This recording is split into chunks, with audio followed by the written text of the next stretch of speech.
Moy Mope dropped to the bench, not too sure of the formation. Could be a back four in front of Ryan of Lamptey, Duffy, Dunk and Byrne, which would mean that Montoya will go into a midfield area. Basuma, Stevens and Proper in there, with young Alexis McAllister as well. Can play a little bit further forward in the number 10. He's a gifted individual. He's only 21 years of age. Watch for him. He's only had a couple of cameo roles thus far for Leicester City, for Brighton, and the one start at Leicester. And Aaron Connolly is their one nominal front runner at the age of just 20. 2 starts since January. As you heard Rob Green saying, had a knee operation just at the start of the lockdown. Manchester United, they make 8 changes. Only Maguire and Shaw and Fernandes played against Norwich in the Cup. David De Gea is back in goal. Wan-Bissaka, Lindelof, Maguire and Shaw, they're back 4. Matic and Pogba. Then you've got Bruno Fernandes, Marcus Rashford and Mason Greenwood in the wide positions, and Anthony Martial through the middle. And that front 3 have 50 goals between them. Brighton have won the last 2 meetings here, as you heard Jeanette say, famously as well. In fact, in 2017-2018, Pascal Gross's goal ensured they'd be staying in the Premier League. It was a wonderful atmosphere here that night. No atmosphere here, of course, in the ground tonight. 300 people only in the stadium, all officials, all part of the Premier League return to football. We are sitting about 7 or 8 feet behind the Brighton and Hove Albion substitutes, who are socially distanced in the seats below us. The seats have been carefully dried off. The seats we sat in weren't. And Manchester United are waiting for the referee just to check. We have the countdown sequence for the Premier League. As you see, a little 10-second video package, and we think the players will take the knee again. They've got the NHS badges on their shirts. Andrew Mariner getting ready. He's waiting for the signal down below us. Crucial at both ends of the table, this, with Manchester United wanting to extend that unbeaten run to 15 matches, and Brighton and Hove Albion wanting to continue their fine start since football in England returned. There goes the whistle, and the players take the knee down here at the Amex Stadium. And I can tell you that 1 or 2 of the Brighton substitutes are doing exactly that, sitting and stooping in front of us and taking the knee. And so are the Manchester United substitutes away to our right-hand side, which is good to see, as well as football sends yet another powerful message that Black Lives Matter and racism will simply not be tolerated. You're listening to 5 Live from the BBC. Manchester United in red and white get us off and underway, and immediately push the ball out wide towards Greenwood on that far right-hand side, then in front of the East Stand with its banners and pictures supporting Brighton and Hove Albion, who are on the defensive straight away as United stroke the ball left-hand side of the penalty area to Martial. He scoots away from his man, turns the ball into the penalty area. Rashford has got goal side of Proper, turns it square, and Stevens edges it back to Matthew Ryan, and the Australian number 1 goalkeeper clears it away. That's 2 clean sheets in a row recently for the first time since October 18, did Matt Ryan. That's a measure of Brighton and Hove Albion's improved defence. Manchester United have it with Fernandes whipping the ball away to the right-hand side. Pogba already starting in an advanced position on the right-hand side of midfield. He just drops back now, so he's in the same line with Matic, and Manchester United have possession, and Harry Maguire has it. And Brighton Hove Albion with a back 4, Montoya and Duffy and Dunk and Byrne, and Lamptey is started on the right of midfield, and the 2 front players of McAllister will play just off young Connolly. United have the ball. So that's the Brighton formation, because we were musing about it, Karen, weren't we? Yeah, we was. You've seen they've gone 4-4-2, Brighton. I think Lamptey playing on that right-hand side of midfield just to nullify Rashford really with his pace, and to run the other way, Shaw, because Shaw likes to get forward. So Lamptey with his pace can attack that vulnerable space that he leaves. Montoya back in the starting lineup, stretches as United aim a big diagonal ball away to Rashford on the left-hand touchline, and the ball plops off the head of the Champions League winner he was when he was a Barcelona youngster, Martin Montoya, and he heads it away. Only played 20 minutes since the resumption. That was as a substitute at Leicester City, when Tariq Lamptey had a fantastic debut for Brighton. It left him with what Brighton call a hole in his face. He was injured when the ball struck him, and he's now coming back defensively, and Montoya has been stretched here by Shaw on the overlap for Manchester United. Good cross in the middle. Martial tried to swivel and get a shot away. Down Stevens made a very good interception for Brighton Hove Albion, and they play it away down the right hand side, and Lamptey, old head on young shoulders, only 19, forces a throw in. At Leicester they had surely the smallest fullback in the Premier League, Tariq Lamptey at 5'4", and surely the tallest, Dan Byrne at 6'7", and today Lamptey's playing in a more advanced position. Dan Byrne has been a revelation this season for Brighton Hove Albion. Tall and lanky and nominally a centre centre-half. He's done very well in that left full-back position. Here's Lewis Dunk, the Brighton captain, rising and heading it away, up towards Connolly and a little edge away towards Basuma, who carries the ball away to that far side, the Brighton left-hand side. He's a couple of yards inside the Manchester United half as Wan-Bissaka gets in a good challenge, slithers in. It's a throw into Manchester United. See again Basuma on that left-hand side. Usually plays more in the central, doesn't he? Central area, centre midfield.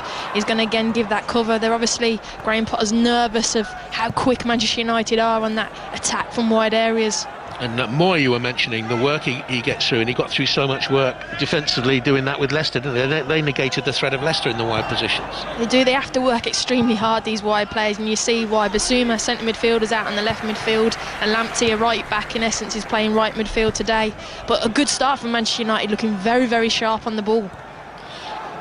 Pogba for Manchester United, 30 yards out, slightly right of centre, gives it to Fernandes, who wants to be involved all the time. Front foot player gets a dangerous ball dipping into the penalty area, and Duffy stretched his right leg and pinged it away on the half volley high, and Dan Burn edges it away for a throw in on the far side. Then the Manchester United right hand side, good covering there by Shane Duffy, who came on for 24 minutes at Leicester, his first action since February the 22nd. He suffered a bereavement in his family just before the break, the big Irish international.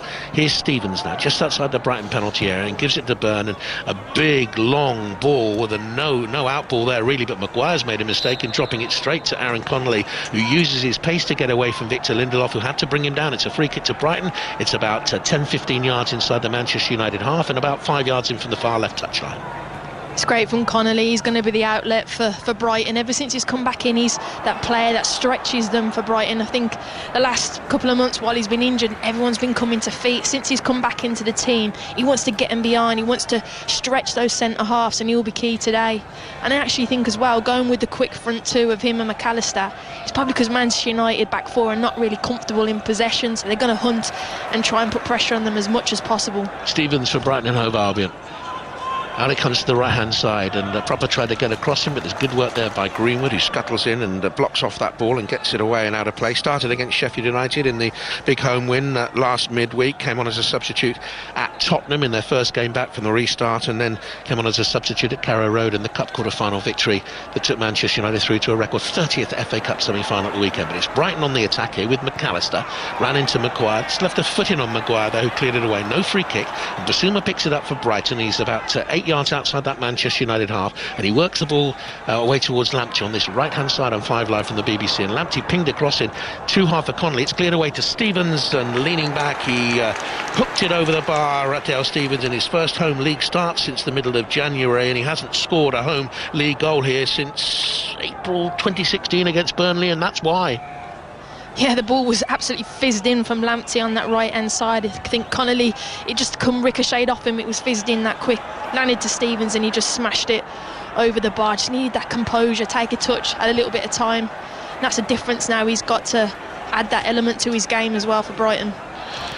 He's sure for Manchester United. He's been caught in possession there by Lamptey. The ball breaks back to Harry Maguire, who scored the winner at Carrow Road, and he finds David De Gea back in the starting lineup, and he clears it away, looking for his 7th clean sheet in 9 games, David De Gea.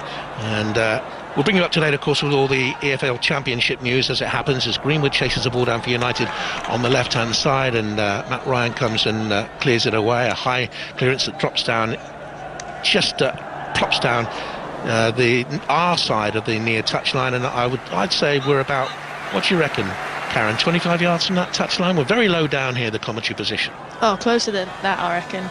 It's actually just a joy to watch live football so close, and two very good teams.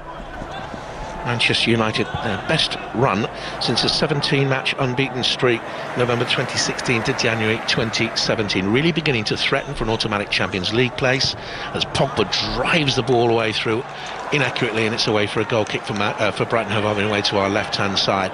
Still very much in the running for the Europa League. Manchester United, of course, in the FA Cup semi-finals, could be a very, very good season for them. They'll no doubt build on that 5-0 lead they have of Lansk against Lask of Linz in the Europa League, and go through there to the latter stages. So it could be a very, very good season, and a busy programme between here and the mid-end of August for them if they go on in everything.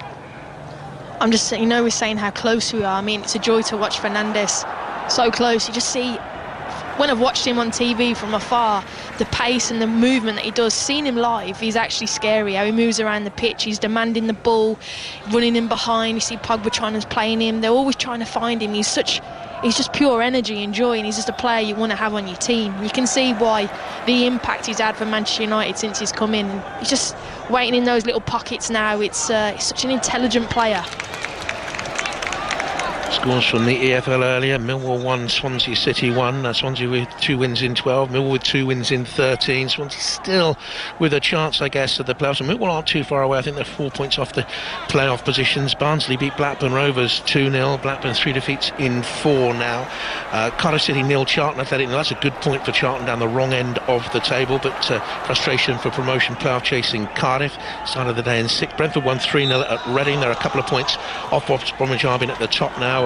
Goals there for Mbuemo and De Silva and Castillo, and Fulham were leading 2-1 at QPR. The last we heard, having come from behind 1-0. Leeds Luton is the big game. 7:45 kickoff, and Wigan against Stoke kicked off at the same time as well. No goals, I think, in either of those games so far. We'll keep you up to date with those matches as the evening progresses on 5 Live on a very busy week for football. Wednesday, Bournemouth against Newcastle United. It's the next of 9 commentaries up and coming for you from the Premier League over the next few days. So here we go with Manchester United having a throw in on the far side from us, the very talented Aaron Wan-Bissaka, who's come through prodigiously at Crystal Palace. He's a very fast and very thoughtful fullback as well. He's an intelligent footballer on that far side for Manchester United, and still bags to come from him, of course. So Brighton Hove Albion have possession. Lamptey over the halfway line. It's come off Matic and bounces away towards Montoya. Montoya down the line. Will it be picked up here by McAllister? No, Shaw wins it back for Manchester United. Maguire will clear it away from inside his own penalty areas. We'll go to Wigan against Stoke City and Tom Gale. Where the hosts are going to head, Jonathan. Wigan 1, Stoke 0. Kieran Dowley's first ever goal from the club, ghosting on for the right. His shot looks to go through Jack Butland's legs. It's Wigan 1, Stoke 0. Start of the day, 5 points above the bottom 3. Wigan, Stoke a point above the bottom 3, but haven't they surged into a safer position under Michael O'Neill? 35 points out of 72 since he took over. We'll be at QPR in just a second, but here's Harry Maguire now for Manchester United. The game just settling down into an easy rhythm. 0-0. Rashford hooks it up towards Martial, whose touch took it away from the covering Dunk. It's a little slip there for Proper, but he's picked up the ball again as he got to his feet and denied 2 Manchester United players, but McAllister looking for a forward ball. The Connolly got his wires, crossing it through to Luke Shaw. So we go to Loftus Road, QPR and Fulham, and the always excellent Jackie Oatley. Hi there, Jonathan. We're expecting the referee to blow his whistle any minute. And right on cue. Thank you, Gavin Ward. It's finished. QPR 1, Fulham 2. A massive 3 points for Fulham, who've had to come from behind to seal their first win in 4 games and arrest the slide of back-to-back defeats without scoring. It was Cyrus Christie's low-drilled strike on 75 minutes which proved to be the winner, although Manning up the other end came within inches of equalising for Rangers, his header hitting the bar from Eze's corner. Hugel headed Rangers in front in the opening minute after equalising from distance. Fulham still in the hunt for automatic promotion. They've consolidated their playoff place, which was the important thing tonight. Rangers, though, no points from 3 games since the restart. QPR 1, Fulham 2. So they're 10 points clear now, aren't they? The 7th place side. Fulham's something to do, something like that anyway, but they certainly, as Jackie was saying, consolidated their position. Just seen there a glimpse of the Brighton tactics. Again, as Karen was saying, looking for the pace of Aaron Connolly, as Dale Stephens bent a ball from just inside the United half. Connolly, isolated with the defender, handled it as he went to get beyond him, came high off his arm, and it's a free kick to Manchester United. Have the ball now with Pogba on the right hand side, and he plays it back now towards Nemanja Matic. Square ball hit with the instep of his left foot to Luke Shaw. 5 yards in from this near touchline. Shaw has it back again. He's come closer to the touchline to get it back to return to him from Rashford. Here's Harry Maguire, short sleeve Harry Maguire in the inclement weather down here. It's very damp still. United on the attack. It's Greenwood on the edge of the penalty area. He's forced back by Stephens. Pogba arriving. Shooting opportunity for Manchester United for Fernandes. Struck it well. Don't know whether the goalkeeper saved or it came back off the upright. Impossible for us to tell from where we are, but that was the first real shooting opportunity in the game, and Pogba very nearly creative for Manchester United there. It's an unbelievable switch from Harry Maguire out to Wan-Bissaka, who's beat 1v1, finds it into midfield, and it comes out to Pogba, who sets up Fernandes just on his right foot. One touch, finish, tries to get into that bottom corner, hits the post. his shooting accuracy has been number one for Manchester United since he's come in, and you can see why with that accuracy there. Fantastic shot. Bent deliciously against the post by Fernandes. United on the attack. Rashford into the penalty area, gets away from Stevens, takes on Burns, stumbles and looks to the referee. We do have VAR, of course, and I'm not even sure that will go to VAR because he seemed to stumble there, Marcus Rashford, as he tried to turn Stevens inside out. Then he took on Burn and he kicked his own feet and went down, and it's a goal kick for Brighton. They'll just need to weather the storm a little bit here and calm down.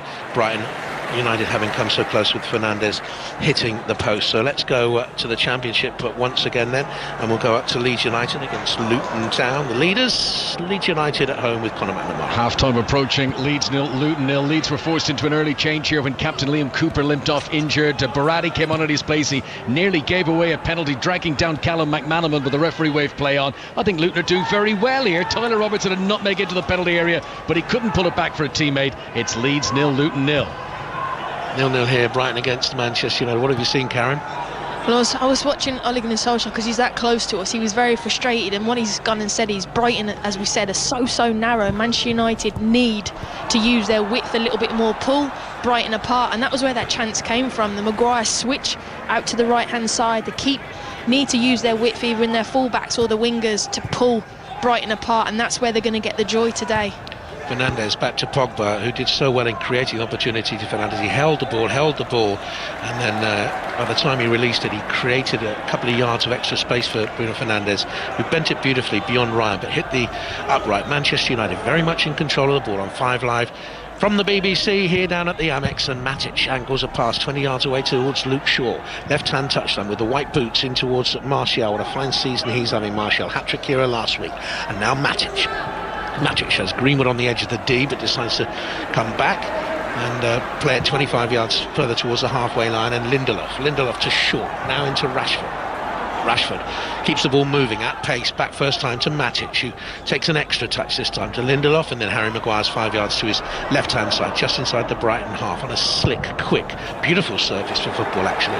Matic balloons a pass away towards the Manchester United right. There's a little bit of an aerial collision between Basuma and Wan-Bissaka, who's around really at an unfortunate time for a right-back, an England right-back with potential, because there are some very good right-backs around at this moment in time. But anyway, the left-back Luke Shaw makes a present of a header to Montoya, and he's over the halfway line. Was he tripped by Matic? He wasn't, says the referee, and Matic gets the ball back from Maguire, and Manchester United can start another move with Pogba at 0-0. To the right-hand touchline now it goes, and United have Greenwood back to Pogba, who's always got a couple of yards of extra space, it seems, the mark of a master craftsman.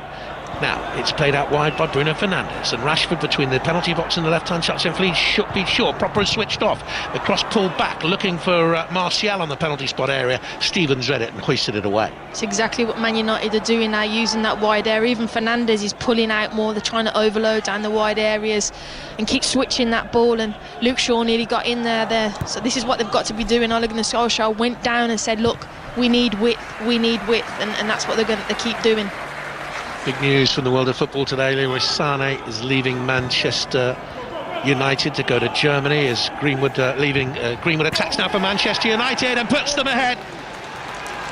Greenwood attacking the penalty area, allowed to run. Brighton stood off him and he stroked it beyond Matt Ryan, between Ryan's outstretched fingers and the near post. It's been coming, to be honest, and 60 minutes gone and Manchester United lead 1-0. I tell you what a finish that was. He's picked up the ball, left foot, driving himself into the box. Again, it was initially switched out to him, but he picks it up, drives in on that left foot, 1 step over, 2 step over. No Brighton player anywhere near him, but once he's in that penalty area, you can't touch him, and he just powers into that bottom right-hand corner. But it's a lovely 1 step over, 2 step over. Defenders don't know what to do, and Matt Ryan can't do enough because it's so accurately put into that bottom right corner. But a wonderful finish from Greenwood there, but he's looked very, very sharp in the opening 15 minutes, and Ole Gunnar Solskjaer absolutely thrilled with that from the young lad.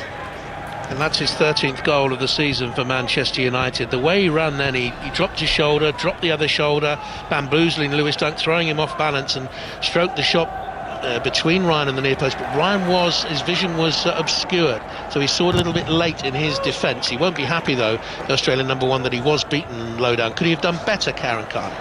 No, I just think it's a wonderful finish. You know, the only agreements I would have for Brighton is you cannot allow someone that tricky, that skillful and that quick to penetrate into the 18-yard box, because then you can't touch him because you're petrified of giving a penalty away. But look, you can't take anything away. The fast feet. You've got to give credit to Greenwood. I think even Ole Gunnar Solskjaer said before lockdown he was a young boy, and in lockdown now he's gone away and he's bulked up heavily. He's really been on the weights, and you can see the difference. If he adds that power and that strength to his game with the skill he's already got, they've got a player in their hands there. Brighton and Hove Albion have it all to do here now to get a hat-trick of Premier League wins against Manchester United. It's a fixture that has always favoured the home side, either here or up at Old Trafford. And Davy Proper trying to move the ball quickly on for Brighton and Hove Albion, whips it too high for Tariq Lamptey. The manager, Graham Potter, gives him applause down below us, but his team have struggled to get on the ball, and Manchester United, it has been a very good opening 18 minutes to the game for them. Saying a while ago, Leroy Sané leaving Manchester City for Bayern Munich. We believe it's 54.8 million, a huge deal for the player himself. And we were talking earlier on about the speculation linking Jack Grealish as a possible replacement to Manchester City, but Jack Grealish also interests Manchester United, I believe. There's speculation that he's bought a house in the northwest. You always hear that about a player buying a house here and there, but Manchester United will be in the Jack Grealish transfer market. Would they go for him? And if they did, where would Pogba That's the question. You know, Grealish, he's got to play. Has he got more chance of playing at United than at City? I think he does. At City, I see player. You know, are you going to pull De Bruyne out of the team? No, Foden's in there. I don't think Manchester City need to buy him personally. I think he'd suit more this Manchester United team, who are pairing at the moment. But Greenwood trying to flick it beyond Lewis Dunk. The ball was blocked, and Brighton had Dale Stephens on it. Likes to play at his own pace as Dale Stephens. He's a decent passer of the ball, an accurate passer of the ball, but Brighton fans sometimes say he slows things down too much. But his passing stats very accurate. That wasn't from David Proper. He's put Brighton in trouble now with a pass back towards his own penalty area, and Martial tried to work it into Greenwood. It ricochets away towards Rashford, who has it now on the 20-minute mark. 1-0 to Manchester United already, and Bissouma has left a foot in there on Paul Pogba, a couple of yards outside the penalty area. It wasn't a tackle that needed to be made. Pogba was always looking forward to sending it back out to Rashford, and by giving away this free kick here as he came through the Manchester United man very clumsily, he's put his team in real peril.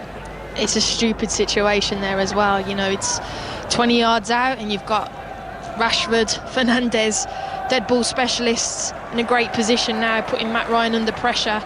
It's a silly foul to give away, but in the build-up to that free kick, it was Manchester United didn't have possession, and the pace that they hunt to win the ball back, they look so sharp. You know, it's wonderful to see a Manchester United team back at that levels, that intensity that, you know, we saw many years ago. Now they're starting to get that culture back within their team. It's great to see. But not if you're a Brighton fan. Watching on from home somewhere, listen to 5 Live, and Bruno Fernandes curls a free kick, dips it over the bar. He wants free kicks, he wants to be on the front foot, he wants to be creative. It's a great sign, isn't it? Yeah, so in the minute he walked in, he was on set plays, on corners, free kicks, and you're like, hold on a minute, you've only been here 2 minutes, but that shows what a leader he is, how much he wants it, and he's an absolute top player. And so far in the opening 20 minutes, it's been a joy to watch him. Just the demands he gets off the team, the way he hunts the ball out of possession, and the pockets he picks up in possession. You can see why Manchester United hunted him for quite a long time. Well, Harry Maguire's just hunted Tariq Lamptey down as Brighton played it out to the right-hand touchline, about 10 yards away to our left-hand side, 25 yards in front of us, and Maguire came deep inside Brighton territory and dumped the former Chelsea youngster on the seat of his pants. So Brighton had a free kick and they had possession deep inside their own. 20 minutes, got 5 Live from the BBC. Massive week of football for you, with so many football games coming up. We've Bournemouth, Newcastle tomorrow at 6, Sheffield United, Tottenham on Thursday at 6, and then Manchester City, Liverpool at 8:15. That's just the start. Matic has it now for Manchester United. Tried left-footed to stroke the ball out to Rashford, and Montoya went to ground and misjudged it, and Rashford has flown into the Brighton half and already carried 25 yards and looks for Martial on the outside of Lewis Dunk, who uses his strength to Martial to the dead ball line, and concede just a corner kick. It's a corner kick to Manchester United, who are very much on top here, Karen. They're dominating it now, and as Brighton then just moved forward, as soon as they gave the ball away, you don't want to give it away to Rashford, because you had Rashford, Fernandes, Martial and Greenwood on the opposite side looking to counter-attack and penetrate at speed. And to be fair to Dan Burning's very, very good defending, but he had to give away a corner to prevent Manchester United getting the shot off. And another set piece to be taken by Bruno Fernandes, which means it'll be right-footed, curling in towards the Brighton 6-yard area. Martial comes short, the header is by Maguire, and it was looping as he got above Lewis Dunk just outside the 6-yard area, but it looped wide. It's a fantastic delivery. He's looking for Harry Maguire. We know how good Harry Maguire is in the air, but to be fair to Dunk, done enough, pushed him away, so the header, he was backpedaling a little bit, so it was good defending there. But just on the old drinks break now, I think it's much needed for Brighton. You know, Manchester United been dominating and looking very much in control of the game. They don't need a water break weather like this, but it's a timeout, isn't it? And the managers use it as such, and there is speculation it'll be kept on next season in the Premier League. Let's hope not, but anyway, let's go to Leeds United and Luton Town, and always a joy to talk to Conor McNamara. Hello JP. Leeds 0, Luton 0 at half-time, and Leeds are finding this tough going. It's a huge opportunity for Marcelo Bielsa's side. They can move 6 points clear at the top of the table tonight. West Brom don't play until tomorrow, but they're finding it difficult to make the breakthrough. They've been frustrated by a Luton team who beat Swansea away from home last time out. Huge incentive for Luton as well. If they could nick a winner here and take the 3 points, Luton could move out of the relegation zone tonight. It's set to be a big 45 minutes to come, but at half time, Leeds 0, Luton 0. Luton dismayed to hear earlier that Barnsley beat Blackburn by 2-0, but as Conor was saying, improved form for Luton Town. 4 points from 6 since the lockdown. Leeds United so strong at home with 4 successive wins without conceding a goal. It would be something of an upset there. Wigan against Stoke City is Tom Gale. Also half-time, Wigan 1, Stoke 0. The hosts are cruising. Scrappy goal on 40 minutes, eventually given as a Ryan Shawcross own goal. Jack Butland should do better, but Wigan has so many chances. Set pieces aside, Stoke posing no attacking threat whatsoever. 3 changes to the defence, and you can tell Michael O'Neill constantly vocalising his frustration. As it stands, they're bang in trouble. Half-time, Wigan 1, Stoke 0. No, about playing at the Amex, but the ball has run out of play from a long pumped clearance by the home side, looking for Aaron Connolly, who had a bit of a forlorn chase over there. If you look at the bottom of the EFL Championship going into today's games, Barnsley, Luton, Huddersfield, Hull, Stoke, Middlesbrough, Charlton, Wigan, Birmingham, Reading, QPR, Sheffield Wednesday, all the way up to Bristol City. All those clubs have had recent top flight experience within the last decade or so.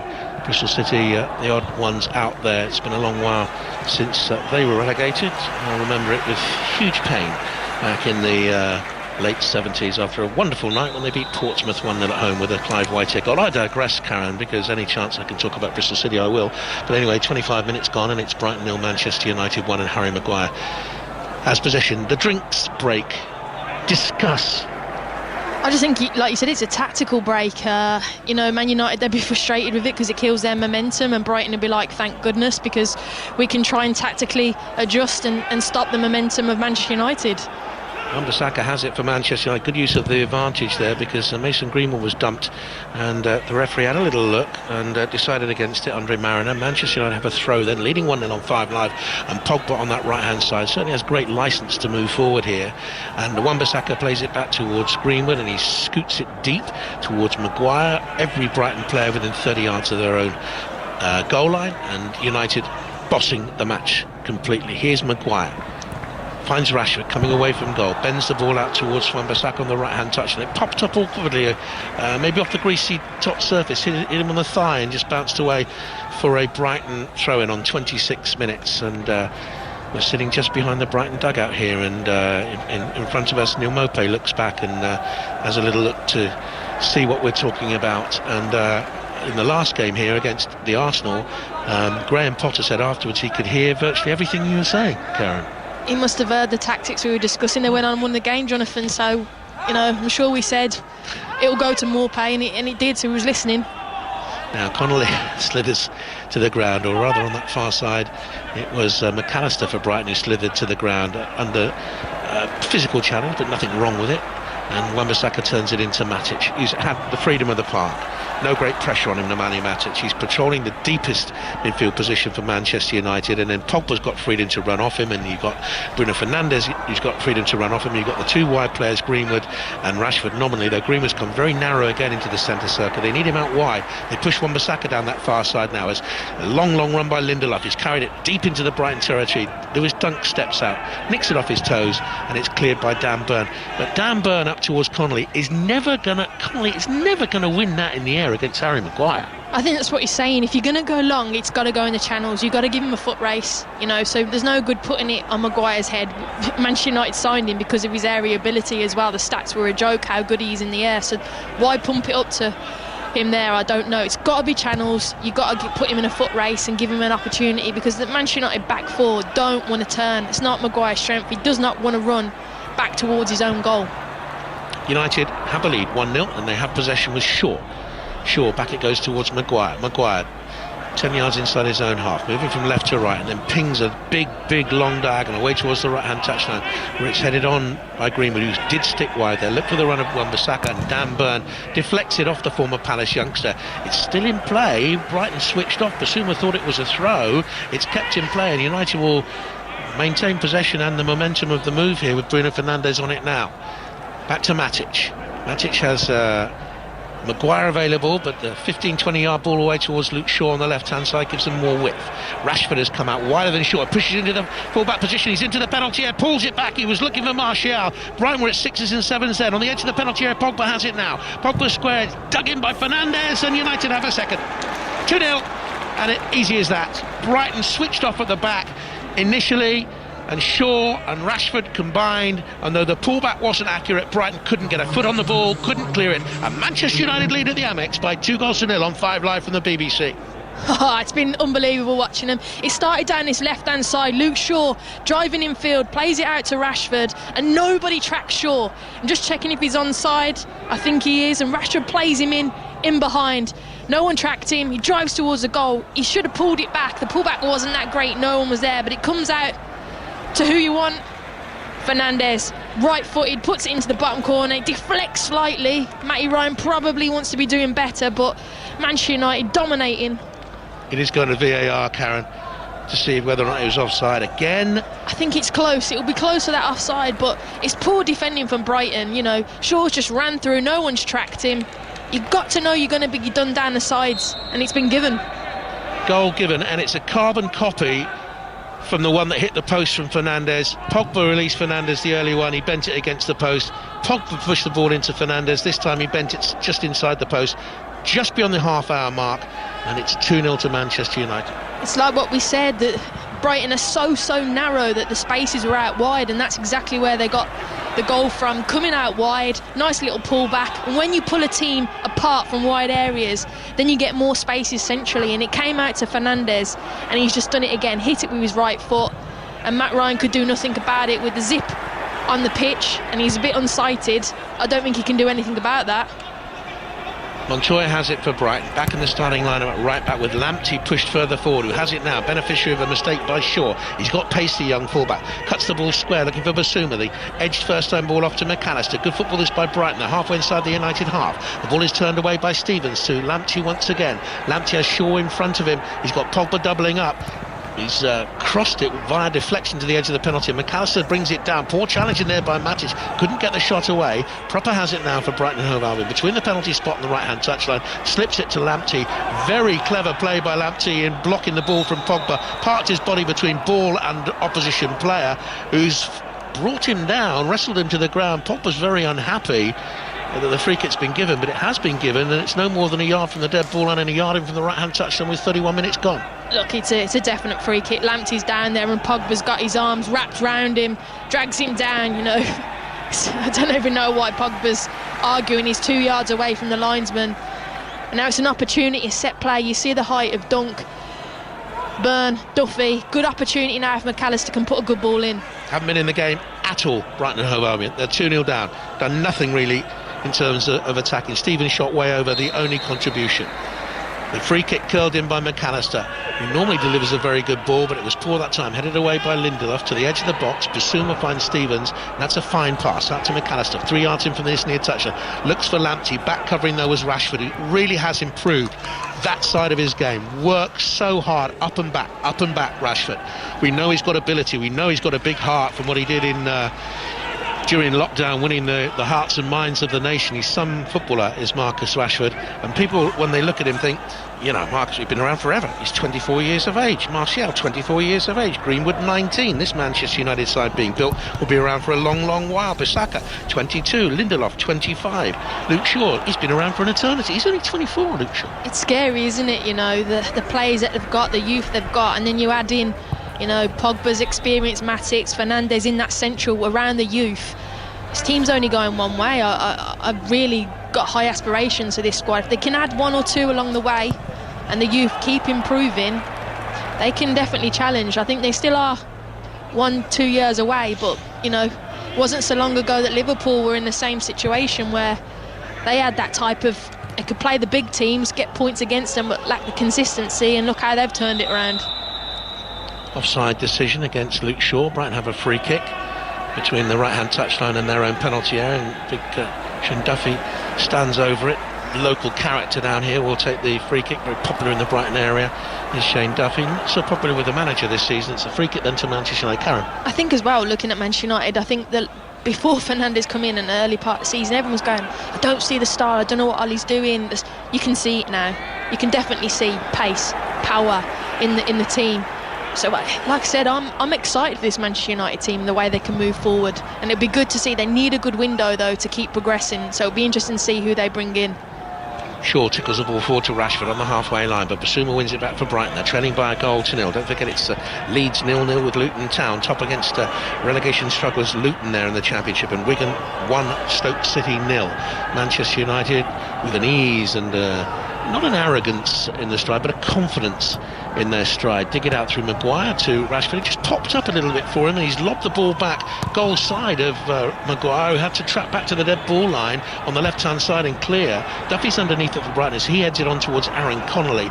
Matic trying to wrestle it back for Connolly, who's worked so hard on his physicality. He was strong enough to hold off the challenge. Fine Lamptey, it had already gone out of play for a goal kick. I want to ask you about Brighton, because Graham Potter has had plaudits this season, but Brighton fans who live near me down here, and the season ticket holders, will say they're a little bit worried that he changes his team and tactics too often, not just game to game but within games, and sometimes he can leave his players befuddled, and sometimes he plays round pegs in square holes. For example, Lamptey today. Yeah. Well, I look, they're doing all right. He's changing the style. I agree with the round pegs and square holes, because I'm not a fan, as I said earlier, of people like Moy, Bissouma playing in wide areas when they're central players. I know why they do it. He tries to pull them in and have them and overload the central area, but it's not natural to them.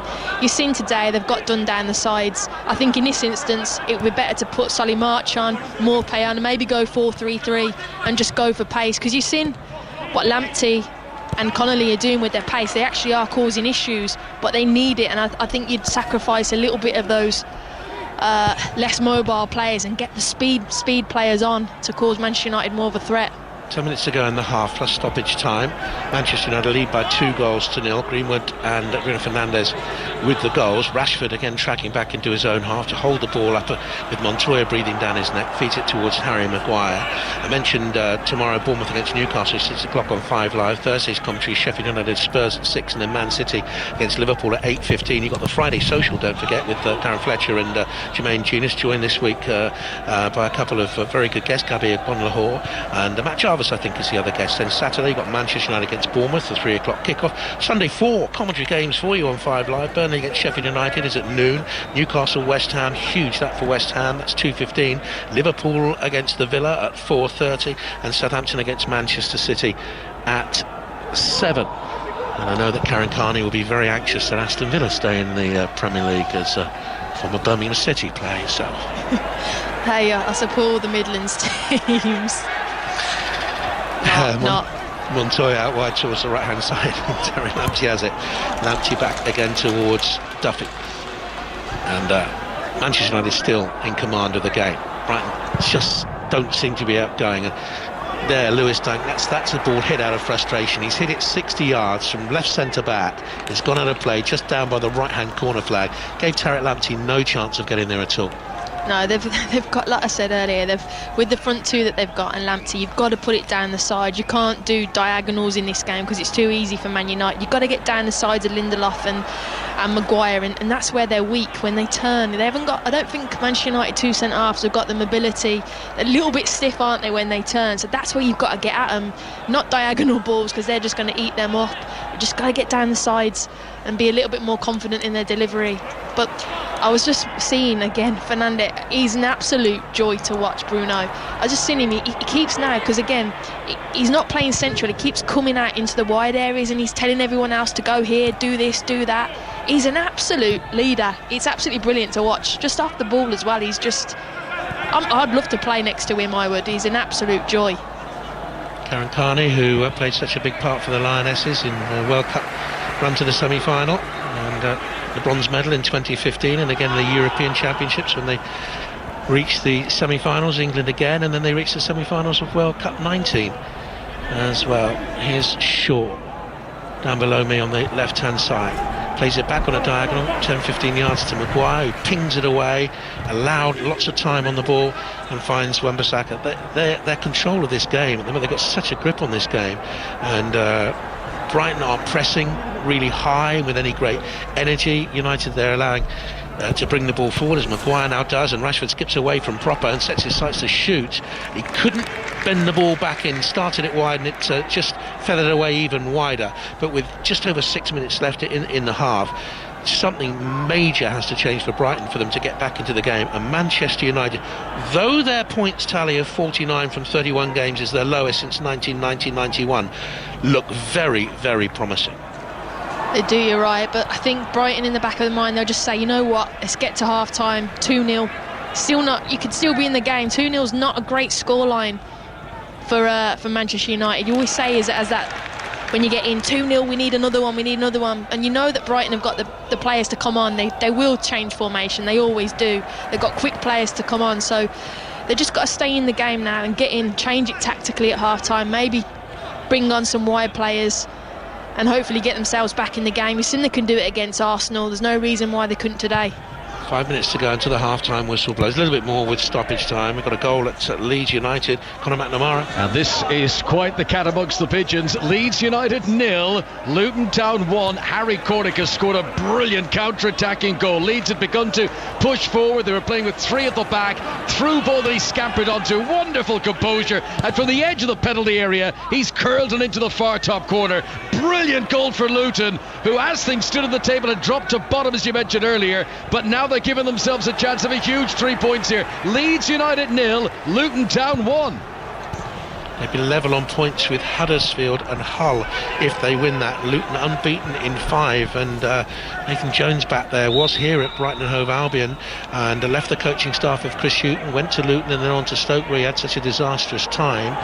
And certainly that would be an incredible escape for Luton Town if they were to stay in the Championship this year. It'll be some turnaround here if Brighton and Hove Albion can get back into it. And a few moments ago they were nearly caught in possession playing out from their own penalty area. Manchester United had 3 players hounding them, and this is another bugbear for a lot of the Brighton fans. They don't think they've got the players able to play that Graham Potter style out from the back. Look, the manager's coming, he's got a philosophy. He's not going to change. Managers, when they come in, if they change their philosophy, you can lose players instantly, because then they think you doubt yourself. He's just got to play his philosophy, and eventually they stay in the league. He goes and finds the players that can play the way that he wants to play.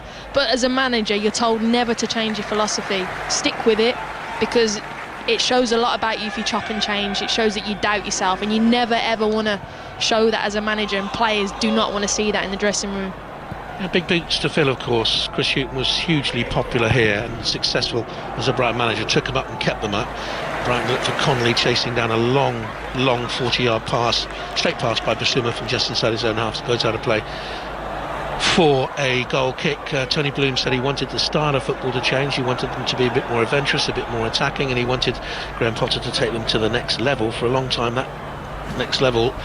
They feared it might be the Championship, but they do have this little buffer now on the teams below them, Brighton and Hove Albion, and slowly but surely he's winning supporters around to his side, and if he can keep them up from this extraordinary end of season fixture list they had, Arsenal and Manchester United and Liverpool and Manchester City, then he'll win more hearts and minds. He will. He's in it. I think he's got a master's in intelligence or emotional intelligence. You know, he's worked his way up from the bottom, and he knows what he wants. He's got a particular style. I really like him, but managers need good players, and the way that he wants to play, he needs a certain style of player, and he might not have him at the moment, so he's got to keep him in the lead and then keep building. And if the chairman believes in him, he'll put his hand in his pocket to support him.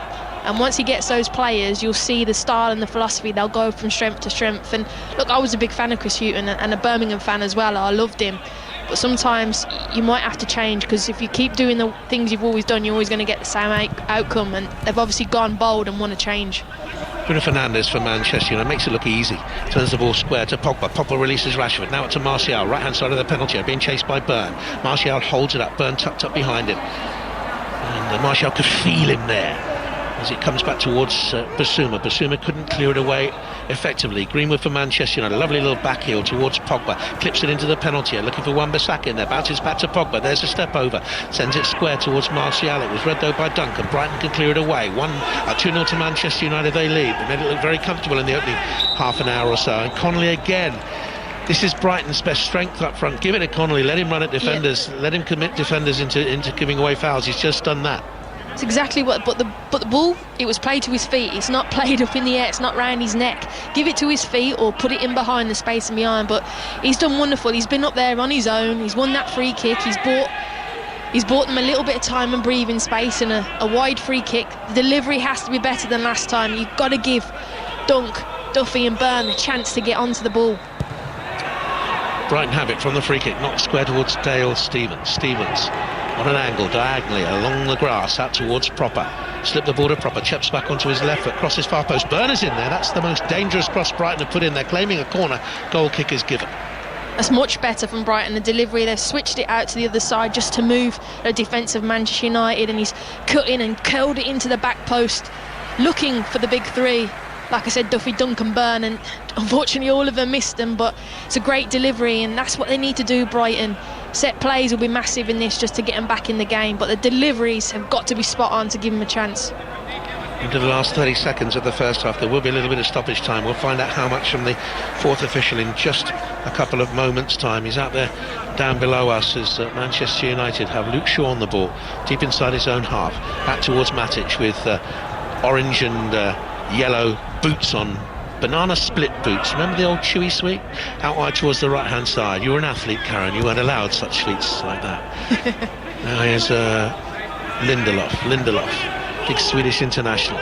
Jose Mourinho always saw promise in him, said you'd see the best out of him after a couple of years. Here's Matic now for Manchester United. He's advanced into the Brighton half, a couple of minutes only of stoppage time. The ball is slipped to Pogba, has a yard on Dan Burn, holds it up again. He's had a good first half, Pogba. Fernandes, in comes across and Dunk stretches him, Dunk clears it away. Brighton 33 points, 4 points above Watford. They have 28, then below them West Ham and Bournemouth and Villa on 27. And Norwich cut adrift on 21, a forlorn chase for Norwich, but they have games against relegation rivals. If they can win 3 of them, they'd be back in the chase.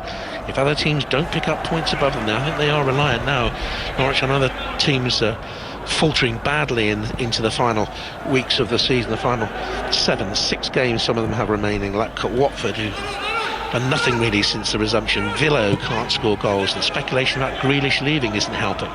Here's Wan-Bissaka now for Manchester United on 5 Live. They lead by 2 goals to 0. Pogba has it. Pogba had space and time to beautifully cross the ball diagonally away towards Rashford, just outside the Brighton penalty area on their right. United's left to Shaw, just behind him. Shaw looks to swap passes with Bruno Fernandes. Fernandes gets the ball back from Rashford.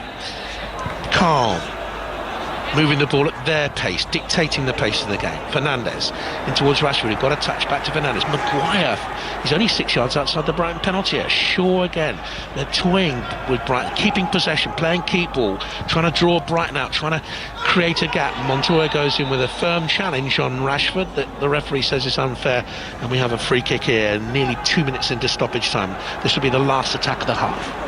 Manchester United, they're just being patient. Brighton really deep and compact, so it's been difficult. So all they're doing is, right, we'll just keep the ball and we'll drag someone out. And then Montoya just flew in on Marcus Rashford. He nutmegged him, and he just flew in and didn't make any contact with the ball and give away this wide free kick. And again, Fernandes in a good opportunity with his specialism of wide free kicks. He's got a good opportunity now to deliver it and look for Maguire, who usually tries and finds. Free kick that Fernandes will take. They lead 2-0. They've kept 7 clean sheets in the last 12 Premier League matches, as many as they managed in their first 40 under Ole Gunnar Solskjaer. They're difficult to break down. They're on top here. Bruno Fernandes, in comes the free kick. It's headed away by young Tarek Lamptey, and that is the last whistle of the first half, and they're very much in control here.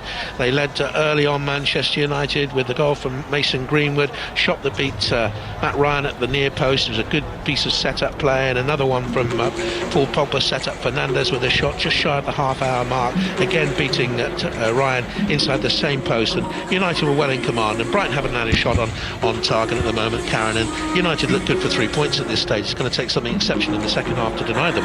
It is. I think Brighton need to get in. I think Potter's got to change it. He's got to change the shape, and you've got to go for it in this instance. Put a bit of pace on, solid march, more pay, get them on, I think, and maybe change the shape a little bit. But Manchester United been absolutely superb in everything, and there's a handful of players who've been superb, and their professionalism and their class in the first half has shone, and it's been a joy to watch, actually. The words of Karen Carney, wonderful player for the Lionesses, and back to a wonderful sprinter in her time. I think you'll correct me on this, but when you made the 100 metres final, Beijing, wasn't it? Weren't you the only runner from outside of Europe in that final? I was the only runner from Europe in that final, I think. That's right, yeah.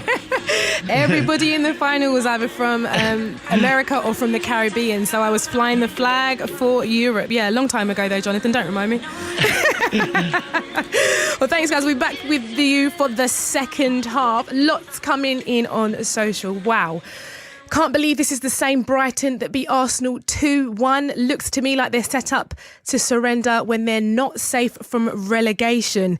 Interesting. Manchester United, of course, dictating the pace. They have been completely dominant, but plenty going on in the Championship as well this evening. Let's head to Elland Road. Conor McNamara, what's happening? Oh, what a story brewing here in the second half. Leeds United, top of the table, 0. Luton, who at one stage this evening were bottom, 1. And Luton, who've got this goal, breakaway in the second half by substitute Harry Cordock. Lovely finish, his first goal since February, and it has put the relegation threatened Luton in front against the Championship leaders. Leeds, who've had one glorious chance since going behind, a free kick that was taken by Calvin Phillips. He hit it low, Luton keeper Slugger pammed it back. Then there was 2 follow-ups, Alowski first and then Helder Costa, neither of them able to put it in, and Luton playing with a lot of confidence now. You can see the desperation etched on the face of Leeds, who were hoping tonight to extend that lead that they have at the top. Just thinking, that the bottom clubs in the Championship have done so well since the resumption, and at one stage that it could have been that Barnsley and Luton could have been relegated by points per game. It had it been decided that way. They'll be delighted that play has resumed. They're both unbeaten, and it could be, with Barnsley having won 2 and drawn 1 out of 3, it could be the same for Luton if they can hold on here. And Luton play Barnsley next week. What a game that's going to be. At the moment, Leeds throwing the kitchen sink at it here at Elland Road.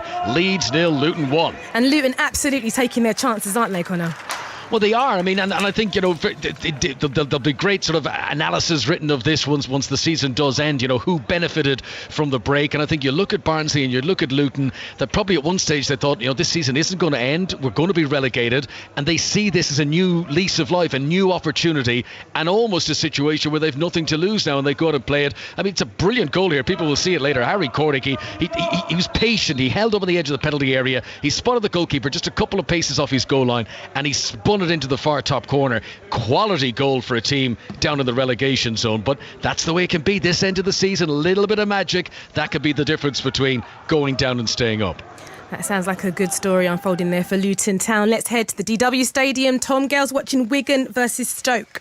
64 minutes gone, Jeanette. It's still Wigan 1, Stoke City 0. It was a Ryan Shawcross own goal on 40 minutes. The centre-back was very unlucky. The shot spilled through Jack Butland's legs. He couldn't get out of the way. It ended in the back of the net. But that's more than Wigan these days. It's one of those, it's an actual shame that there's no fans allowed in, because this Wigan team, so professional, so dominant, but such a good ball-playing side. They've had numerous opportunities. Jamal Lowe somehow has just hit the bar moments ago from all the 3 yards. Stoke, they've got 3 strikers on the pitch. Connor's alluded to how tight it's getting down the bottom. So Michael O'Neill clearly wants something out of this game, because they've got Barnsley on Saturday, and what a game that could be, as Wigan are actually in here, chance to double their advantage, and Butland tips it onto his bar, and it's actually stabbed in from close range.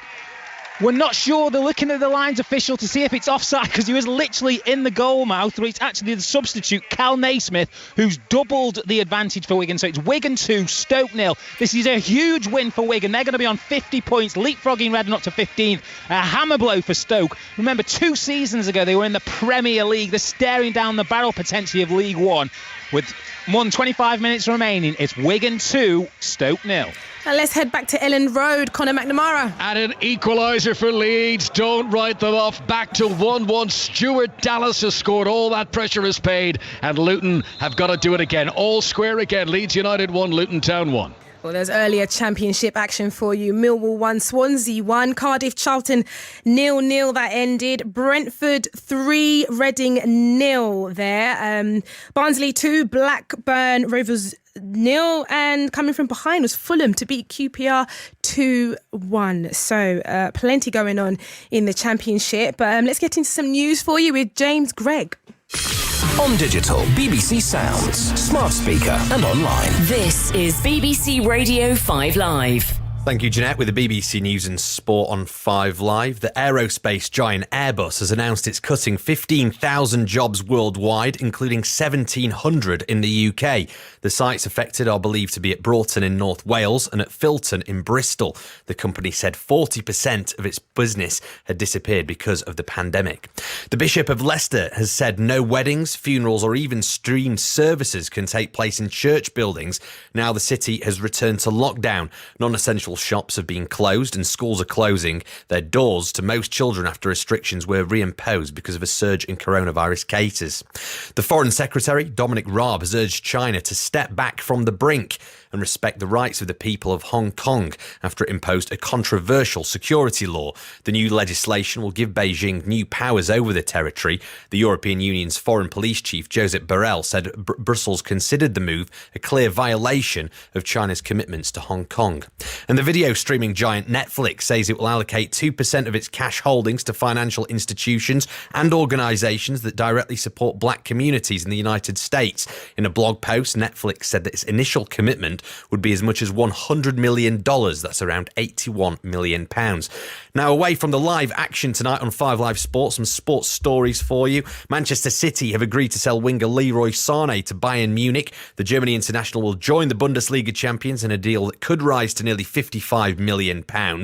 The Premier League has offered English women's football £1 million to help get next season underway. That investment could help cover coronavirus testing costs at the top end of the game. In cricket, England head coach Chris Silverwood has backed Ben Stokes to lead by example when he captains England in the first test against West Indies next week. And a real coup for Northampton Saints. England's second row, Courtney Laws, and Wales fly half Dan Biggar have signed contract extensions that will take them to 2023. 19 players in all have signed a new deal with the Saints. That's including England's Lewis Ludlam and Scotland's Rory Hutchinson. BBC Sounds. Music, radio, podcasts. Rethink. The COVID-19 pandemic has shown us just how interdependent we are. We've asked leading thinkers from around the world to give us their 3-minute audio essay on the kind of change they'd like to see. How will the virus affect our attitudes to our bodies? Covering things like travel, healthcare, homelessness and democracy. What kind of change can we expect? Will it be change for the better? Or will we pick up where we left off as if nothing had happened? Find it all on the Rethink podcast on BBC Sounds. This is 5 Live Sport. There's been some action at the DW Stadium. Tom Gale. And it's Cal Naismith on the score sheet for the home side. Once again, Jeanette, it's Wigan 3, Stoke 0. His first goal he scored moments ago was a bit of a calamitous effort. This one, no doubt about it. Cutting on from the left, an absolute bullet into the left-hand corner. Michael O'Neill was actually preparing to bring on 2 more defenders for Stoke. They're clearly worried about goal difference and how tight it is down the bottom. At the moment, it's Wigan 3, Stoke 0. Thank you, Tom. I'm Jeanette Kwachi here on 5 Live Sport. Alongside me, of course, goalkeeper supremo, that is Rob Green. Why are you laughing, Rob? I was just joining everyone else listening, that's all. Yeah. We're heading back to the Amex soon, where, of course, Manchester United dominant. 2-0 at half-time, the score there. But before that, Rob, I know you've seen it. Goalkeeper Joe Hart, he's been released by Burnley. Yes. And he's currently without a club. But he is confident that he will get himself sorted out. He has been speaking about it to the BBC. I'm never going to try and prove anyone wrong because I don't feel I have to. I feel like I need to be the best version of me in goal, and that will help the team that I play with. There's only positive, there's opportunities, there's clubs calling, there's conversations that I'm needing to have. I'm 33, I'm so young when it comes to goalkeeping, and I'm looking forward to finding the perfect match, whatever that may be. You know, I'm under no illusions that Real Madrid are going to knock my door down and get rid of Courtois and bring me in, but I'm going to play at a good club, and I'm going to be a big part of it, and I just need someone to see that, to see past all the, whatever you want to call it, and I'll be ready. Rob, he says he's 33. Is that young for a goalkeeper? Is that an age where you're still fresh? It's an interesting one. Joe's played a lot of games. He's been a fantastic keeper, and he still is. He believes he still is. I think he's realistic about the chances that he'll get, and I think it's down to him to really sort of weigh up what he wants from the rest of his career. He talks about getting another chance. And I think, you know, the difficulty is he's not played for a while now, and football moves forward so quickly. I found when I stepped away from not playing for 6 months, it took me a while to get back playing again because just things move forward so quickly. So it depends where he goes. It depends what the offers are, but it's really something he's got to be careful about in what he wants to weigh up and where he wants to go and how he wants to see how he sees the rest of his career. Do you think he's the kind of person that can overcome this? Because I guess that you come out of contract, you come out of a club, and then you're kind of waiting around. You do need a certain type of personality to push on, don't you? Yes, you were talking before about having that sort of those goals, those focus, and you've got to readjust those goals. And the goals that he probably had in his career aren't going to be there again, you know, and at the age he's not going to get those opportunities that he once had. And so I think, you know, Joe loves to be loved. He's a guy that likes to be, and he's spoken to be wanting to be a big part of a team. And I think if he wants to go and play, it's brilliant. I think he'll have to make sacrifices in other parts financially, something that he's not going to be earning as much as he was. But it's not all about that. You know, I've been there, I've done it. I went to Leeds after not playing at QPR and signed the smallest contract I'd signed in 15 years of my career, just to go and play football again, just to fall in love with football, to play for a big club. And that's the sort of thing that you've got to buy into. And he hasn't played much for 18 months. And, you know, you speak about not being in that situation, no matches, no match fitness for 18 months. And how challenging is that? And what will clubs look at when they're looking at him? What will they think? Well, this is the difficulty, and this is going to be the difficulty of where everyone is. There's, I think, a dozen goalkeepers out of contract at the end of this season. There'll be more available.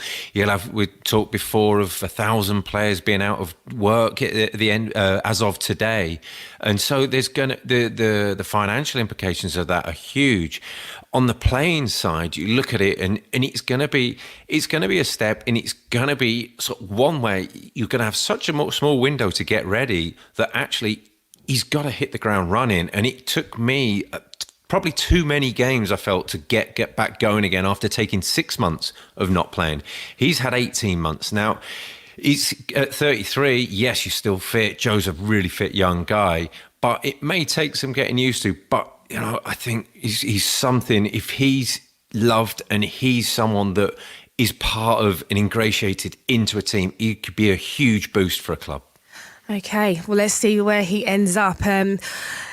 Brighton, Manchester United is the game for you tonight. We're heading back to the Amex. Your commentary team, Jonathan Pearce and Karen Carney, ready for the second half. Thank you very much, Jeanette. Brighton are already out, and we can see down below us they're going to make 2 changes. Leandro Trossard, left-hand side player, can play on the right, can play on the 10 role. has been fleetingly brilliant this season. Scored a couple of crackers of goals, but on other occasions looked a little bit lightweight. Neil Maupay, their top scorer, is coming on, one for double figures for him this season. They need something special. We'll wait and see who goes off. United, as they come out leading by 2-0, don't think there aren't any changes for Manchester United, I can tell you. And I think Brighton will change their formation. Connolly is still out there, Bissouma's out there, Davy Tropper is out there. I can't see Dale Stephens at this moment in time, so I think he's gone off, and I think Tarek Lamptey's gone off as well. So they'll be better balanced, I would think, here now. They'll probably go to a 4-3-3. Lamptey's gone off, and Trossard comes in. He'll go left, and Maupay will go through the middle, and with Connolly on the other side, or vice versa. So it'll be a 4-3-3, and they'll have much better balance here, Karen, won't they? Yeah, they might stick with the 4-4-2. I'm trying to work out because Connolly's still on this side. I would have gone 4-3-3, but we'll see how it kicks off. But they've gone for more pace. They have to put Manchester United back four under a lot more pressure, and they've got to turn them and really get at that back four, because that's a weakness of Manchester United. I know it's a slight weakness, but that's where they've got to get at them in behind, use the pace. No, Stephens is still on. It's McAllister who's gone off. So two youngsters have gone off for Brighton and Hove Albion, and they've got more experienced. Maupay on, and they kick us off and underway in the second half. Blue and white striped shirts, blue shorts and white socks. And if over the last few weeks, as you're watching games, you're a little bit confused by the number of substitutions, let me remind you of 3 substitution windows plus another opportunity to change at half time, but you only have the 3 windows during play, and you can only make 5 substitutions in all from the 9. And if you're wondering why the commentators have sounded a little bit baffled by some of the substitutions, we are as baffled as the 4th officials have been, I can tell you. A couple of referees have said to me over the last couple of weeks it's been very difficult for them to get it all together, because sometimes you're having 6 substitutions made, 2 from one team, 4 from another, and it's a confusing business as we all try and get used to restart football. And as we restart this second half, Brighton and Hove Albion have it all to do to maintain their 100% home record in the Premier League against Manchester United. 3-2 it was here last year. Pogba was on target for Manchester United. He's had a good game, scored from the spot late on in that game, and the previous year Pascal Gross got the goal, and Brighton on the back of that were confirmed in the Premier League for another season. Of great celebrations down here. They're unbeaten actually against United at home in Sussex since April '82. Haven't played that many times. Lindelof for Manchester United. Back it goes to De Gea, who has another shot to save, and he balloons the clearance up to the halfway line. And Bissouma misjudges it. Dunk takes it off his right foot and then swivels and pushes a soft pass back to the goalkeeper, who balloons it up through the middle. Did that catch in the wind there? Is there a breath of wind in the stand? The corner flags being disinfected, of course, drooping, melancholy, no breath of wind, but that seemed to catch a breeze and drop. And Brighton attack down the right hand side with Montoya now, switches back to his left foot. It was a poor cross, bounces to Trossard telegraphed the pass to Connolly, and Maguire could step in and clears it away. He's played with a cigar on. It used to be an old-fashioned football phrase for defenders who didn't break sweat. Playing with a cigar on, they used to say, and he's done exactly that today. Harry Maguire hasn't really had to break sweat. Trossard, 5 live. Brighton 0, Manchester United 2. Just dribbles and meanders his way away from 3 United players who didn't really press hard, and Brighton can switch it away to the right. They've started the second half on the front foot. This is better from them, and the cross comes in from that far side then for Brighton, and that's McAllister over there, so he's still on. So who has gone off? It's Proper who's gone off. Popper and Lamptey have gone off, yeah. and what's happened is now that it's like a 4-2-2-2, where Trossard's going to come in really, starting on the left-hand side, and he's going to go really infield, and McAllister on the right, he'll come really narrow as well, and behind him Stephens and Bissouma will be holding, and so it's a real tight, and then the full-backs will give the width, but they've gone more aggressive, and it's been a really, really good start from Brighton, more positive, and they've got their attacking players on, and that's what they need. Pace, get at them, bit of 1v1. It's a more positive formation, and the player personnel suiting them as well. Ryan, Montoya, Duffy, Dunk, Byrne is their back 4, and Bissouma and Stephens and McAllister, and then you've got Connolly, Maupay and Trossard for Brighton Hove Albion. On through the Manchester United team for you in just a couple of moments' time. I don't think McAllister was suited to the role he played in the first half. He hasn't got pace to get away from anyone. Connolly was too isolated up front. He played wider against Leicester and did a really good job, McAllister, and he's a player of real promise. He played in the Copa Libertadores semi-final earlier this season in South America. Free kick, he will take it. He lifts it into the penalty area. It's headed away by Martial. Manchester United totally dominant. It's been a really good display. I thought the criticism of their display at Norwich at the weekend was a little bit over the top, actually, and against a spirited Norwich side.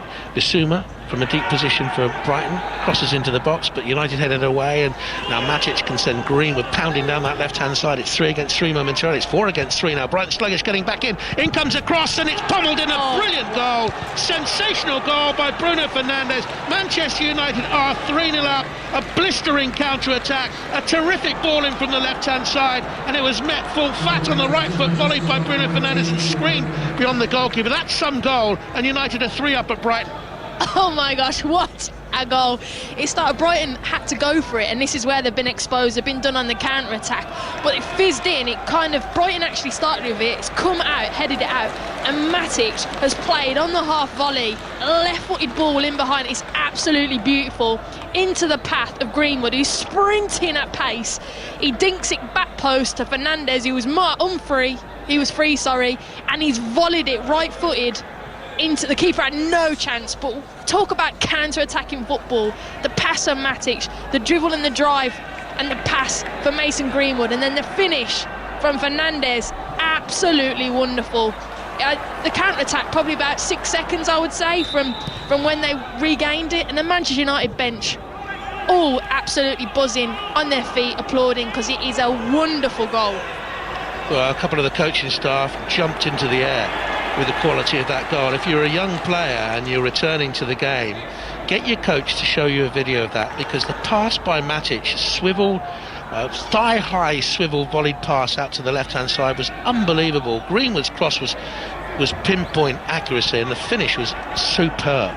What a good goal that was. Oh, team goal. And the detail of the passing from all three of those players, the detail of Matic, the backspin that it just put in the space so Greenwood could step onto it. Greenwood then at pace and then dinking it into Fernandes' path, and then talk about clinical, the finish.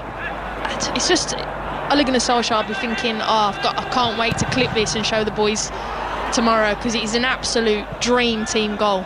4 shots on target. I'll include the one that hit the post in that. 3 goals.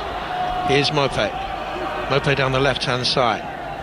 He's got Wan-Bissaka in front of him, and he's got Bruno Fernandes, who's had a very, very good game. So's Matic, mind you. He dug that poorly out of defensive duress. McAllister was quickly onto it. Now Trossard. Here's Mope for Brighton and Hove Albion. They've looked so secure, Brighton, in more recent games, but they're up against the resurgent Manchester United side. Bissouma square. Mixed messages. Trossard wasn't quickly onto it. Was given too much work to, and United, they're 3-0 up away from home. They're not stopping here. They want more. This is a great sign for them. I think as well, the positive side for Manchester United is that in the first half, Brighton were deep and compact, and they still found a way.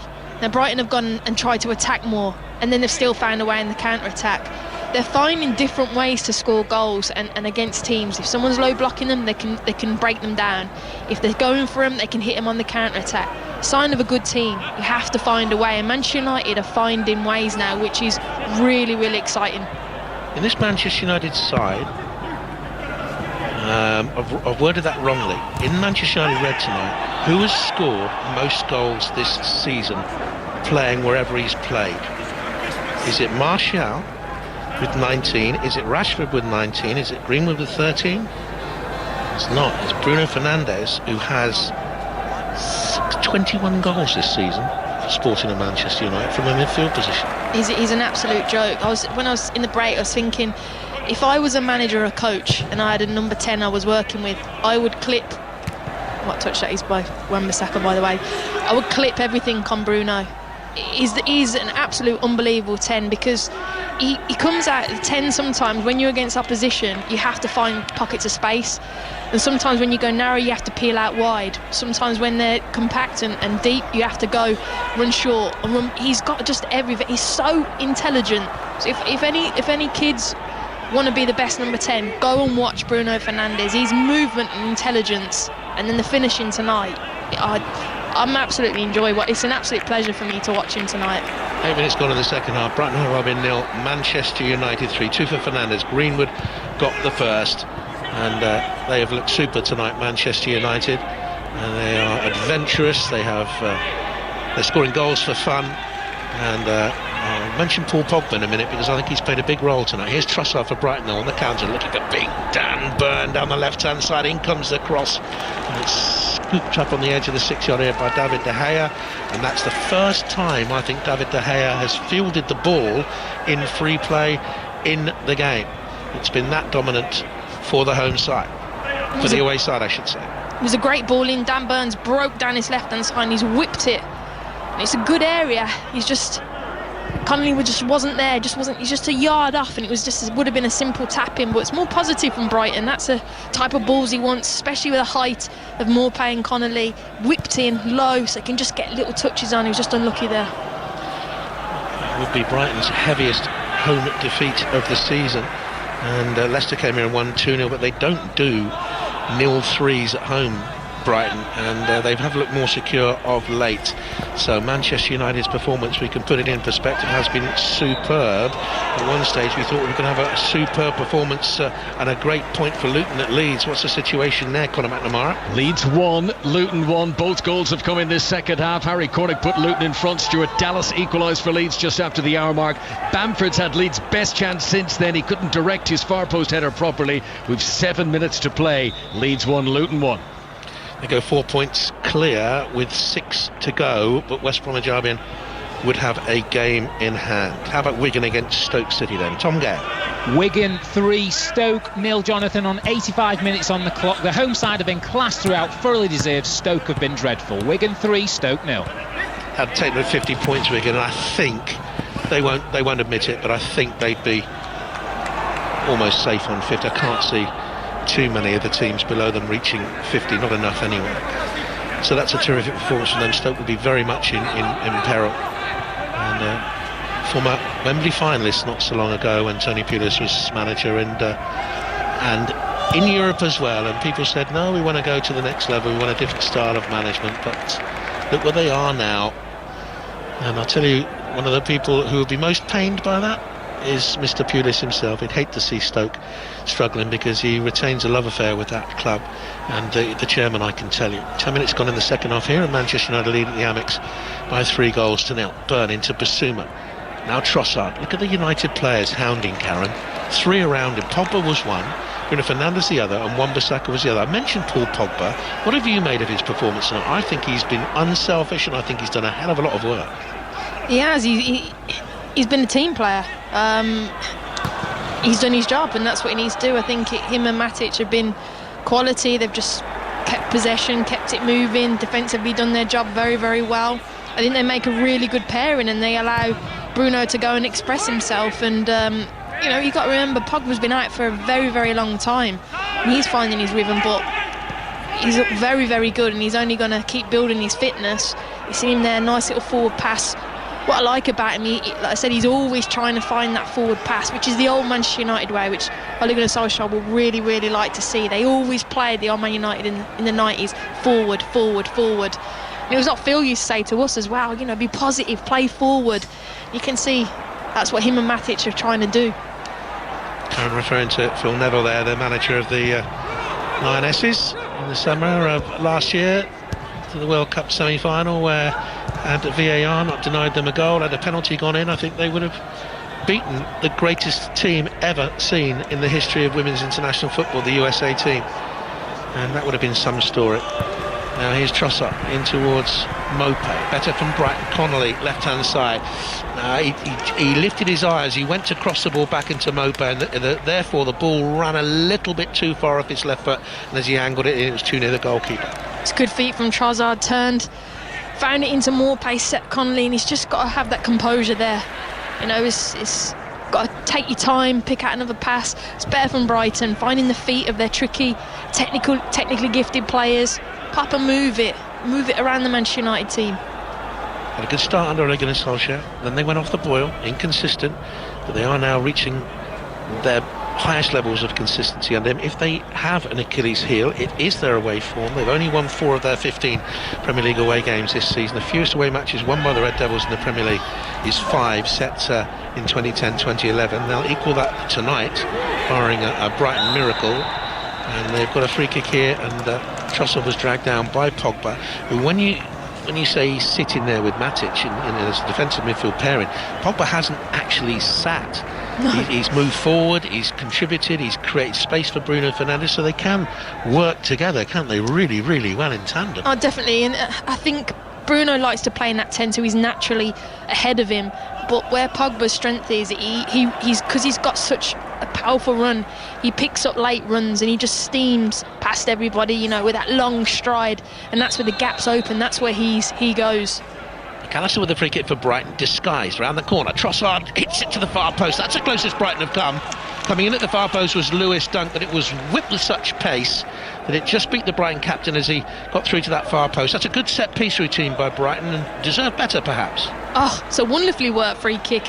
He's just ran off the back of Bruno Fernandes. He's just reversed past it, McAllister, into Trossard, and his left foot, and he's literally a yard off. It's really tight, and if someone was in the back post, they would have had a tap in. But very well worked free kick. They must have known that Fernandes switches off, and they worked that very, very well. That third United goal could prove so very, very crucial, because Brighton didn't start playing against Arsenal until round about now, and they were behind, and then they came through so strong late on and won the game, of course.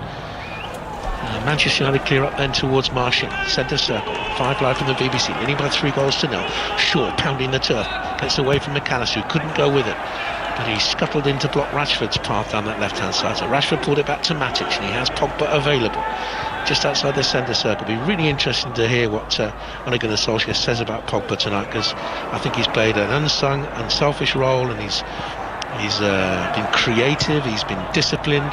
Here's Maguire now for Manchester United to Matic, who has very rarely wasted a pass and just nudges it forward down that left hand side to Shaw, who dwelt on it a little bit too long. Aaron Connolly could win it back for Brighton too. One of the half-time substitutes, Neil Maupay. Maupay wanted to do too much on the ball, but he's gone down under a Pogba challenge. Free kick to Brighton, that's questionable, I think.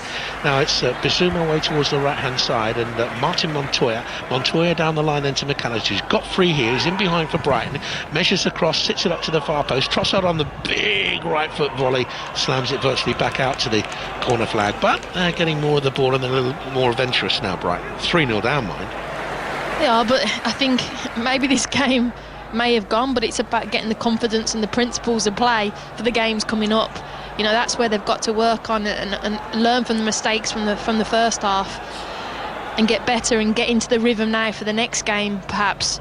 But you see Potter, he's clapping there, he likes the positivity, he likes the rhythm and the style they've got in this second half. It has been better. I like them being front-footed. Well, Brighton fans who live around me in this area, looking at these fixtures, and they said they'd only pick up 3 points from their first 5 games back from the resumption. I presume they were thinking about Norwich away, which is a little bit of a presumption, but they've already got 4 from Arsenal at home, the 2-1 win, and Leicester away, the 0-0. As we're going to see a couple of substitutions here for Manchester United, and we're going to have McTominay is going to come on, and Pereira is the other player who's going to come on for Manchester United. So 2 midfield players will come on, and I wonder if he will now give Pogba or Bruno Fernandes, the much worked Bruno Fernandes since lockdown, a rest. Could be Matic as well. Could have a rest. You know, did he play at the weekend? Did he? He came on for Norwich? half an hour. Yeah, he came on. Yeah, but he played the whole 90 against Sheffield United, didn't he? Now here Brighton have got a chance. Manchester United have been careless. McAllister 20 yards inside the Manchester United half. To his left hand side is Maupay. Wasn't the best of balls. Maupay had to work hard and has given it away with a sloppy angle crossfield ball to Montoya, who's attacking the right hand side of the box. And again United break. Don't forget they scored a magnificent goal on the counter 4 minutes into the second half to go 3-0 up, but this time across comes Duffy to whip it off the toes of Rashford, who hesitated, and it's a throw into Manchester United. They're going to make a triple substitution now. McTominay is going to come on for Pogba. That's the first of the changes. Andres Pereira is waiting to come on, and also Brandon Williams, the young fullback, who presumably will replace Luke Shaw. Maybe not. He played on the other side of defence the other day, and it's going to be Williams who comes on, and the player who departs for Manchester United will be Bruno Fernandes. Is it coming across towards this near side? Luke Shaw is definitely coming across, and Andreas Primera, he replaces Bruno Fernandes, so that's the second of the substitutions. He hasn't half worked hard since football resumed. Williams comes on for Shaw, as we predicted, and what a player Bruno Fernandes is. Is he the final piece in their jigsaw, or do they need more? No, they need more for sure. I think they definitely need another centre forward, but that midfield is exciting, isn't it? That those three, or even now McTominay coming on, he's just signed a new 5-year deal, isn't he? He's the future of Manchester United in that midfield as well. But no, there's still a few players short, 2 or 3 I would say, but centre forward, I still think they need another centre half. But yeah, he's an absolute joy though. I'm gutted he's gone off, if I'm honest. I don't know whether it's because I've got a soft spot for number 10s, but he's a top player, and I actually wanted him to get his hat-trick as well. I'm gutted now. Here's Lindelof to bring it out for Manchester United. Greenwood, who started the ball rolling for them in the first half. Fernandes got the second just before the half-hour mark, of 4 minutes into the second half. Surely wrapped up the points for Manchester United with their third goal, and it was, when you see it again on the midweek match of the day, really just drinking every moment of it, because it was a fantastic goal. Here's Williams, and a big breakthrough season for him, finding Rashford. Busy week, of course, for 5 Live, with Bournemouth against Newcastle tomorrow at 6, and then same time on Thursday, Sheffield United, Tottenham, followed by Manchester United, Liverpool. Manchester City, Liverpool, I should say. Manchester United on the attack is Wan-Bissaka, twisting and turning, and into that Brighton penalty area, and he pulls the cross into the box. And Williams got up to attack it, and he's forced a corner from left back, the substitute, on the penalty spot. And I think it came off Dale Stevens in it, but it's a corner anyway to Manchester United. Both full-backs involved there. You see Wan-Bissaka getting to the byline, whipping it in, and there the young Williams back post on the header, and it just deflected over. Good little block from the Brighton defender there. But again, it's positive for Manchester United. Both full-backs in the 18-yard box, getting in there, attacking. It's good to see. He made his debut in September, Brandon Williams, for Manchester United. This is his 28th game of the season. He signed a contract extension back in October to reward him for that progress. And Manchester United prepared to take a corner on that left-hand side. It's hoisted into the box, and Duffy comes unopposed and heads it away towards Aaron Connolly for Brighton. He's 15 yards, 20 yards inside his own half, pursued by Wan-Bissaka. It just tickles it back to Burn, and now Bissouma allowed to curry for Brighton, 3-0 down. And Stevens angles it to Trossard, their heaviest home defeat of the campaign. It will hurt, but the weekend game at Norwich is more important, Brighton fans will tell you. It's one they can't afford to lose, and if they win that one, I think 36 points would be okay. They won't say that, they'll say they're going for the 40. I think 38 will definitely be okay this season. Burn down the line, pushes it out of play. I think gone are the days where you need 40. It's getting less and less, isn't it now? But the average is 37. Yeah. Another drinks break. Oh yeah, the drinks break. I love it. And this is where it's feared that maybe commercial broadcasters on television will use these for adverts in the future if they stay. I'd hate to see that, wouldn't you? Anyway, Wigan against Stoke is Tom Gett. Wigan 3, Stoke 0. Paul Cook's side maintained their 100% record since the restart. Creative, a constant threat throughout. It was a Shawcross own goal in the first half, and then 2 for Cal Smith in the second. His very first goals for the club. The second, a left-foot rocket from 20 yards. Surely they're safe now on 50 points. Stoke, dreadful. The team shake-up, 6 changes, didn't work. No positives. Jack Butland had a shocker. Very tight down the bottom, and they look bang in trouble. Full-time, Wigan 3, Stoke 0. Leeds United against Luton Town could provide us with the shock of the night so far. Here's Conor McNamara. We are deep into stoppage time, Jonathan. It is 1-1, and Leeds have just missed a sitter. Diving header in the penalty area. Helder Costa had timed his run to perfection, but the ball flashed off his forehead. No purchase on it. Huge let-off for Luton, who took the lead early in this second half. They got their goal through Harry Cordick. Stuart Dallas equalised for Leeds, who've been throwing the kitchen sink at it ever since then. I think this is going to go down as a missed opportunity for Leeds United if it stays like this. Chance tonight to put a real healthy cushion between themselves and the chasing pack at the top of the championship. But against Luton, Brighton, club right down in relegation trouble. They have not been able. There is the final whistle. Celebrations from the Luton players here. They wouldn't have counted on taking anything from a trip to Elland Road. That could be a huge point for them in their bid to stay up. And for Leeds, disappointment that they couldn't get the 3 points tonight. It's a share of the spoils. At Elland Road, it's finished Leeds 1, Luton 1. Trossard for Brighton to Connolly. It's a great effort, and De Gea, that's a super save for a couple of reasons. Once, he had to stretch. 2, it was hit with him with real power and it was bending. 3, he's had nothing to do, so it proves he's a really alert mark of a very good goalkeeper. That splendid saves keeps it Brighton 0, Manchester United 3. Oh, it's a wonderful save, isn't it? Brighton playing through the heart of Manchester United there, straight into Connolly. Nice little tight turn, trying to bend it into that far corner, and as you said, De Gea, strong right hand tipping it over the bar. Ole Gunnar Solskjaer will not want to see Manchester United switching off. He'll learn about his players in this final quarter of the game. Can Brighton get something from the game? In comes across. Byrne edged it on, headed away by Lindelof. Advancing to the edge of the 18-yard box. Will Manchester United hold the line? Stevens on 5 Live. Poor ball behind McAllister, drifting ever wider. And Manchester United will have a throw for the Championship tonight. Millwall 1, Swansea 1 it finished. Barnsley 2, Blackburn Rovers 0. Terrific result for Barnsley off the bottom of the table. Cardiff 0, Charlton 0. 2 points costly it might prove for Cardiff. Dropped at home. Vital one for Charlton Athletic. Reading 0, Brentford 3. Brentford closing on West Bromwich Albion. 2 points off them then. Buemo, De Silva, Castillo with their goals. Fulham won it from behind at QPR. I'll break off because here's Trossard now to the edge of the D. He shoots! And it's just wide. And Manchester United have gone to sleep here.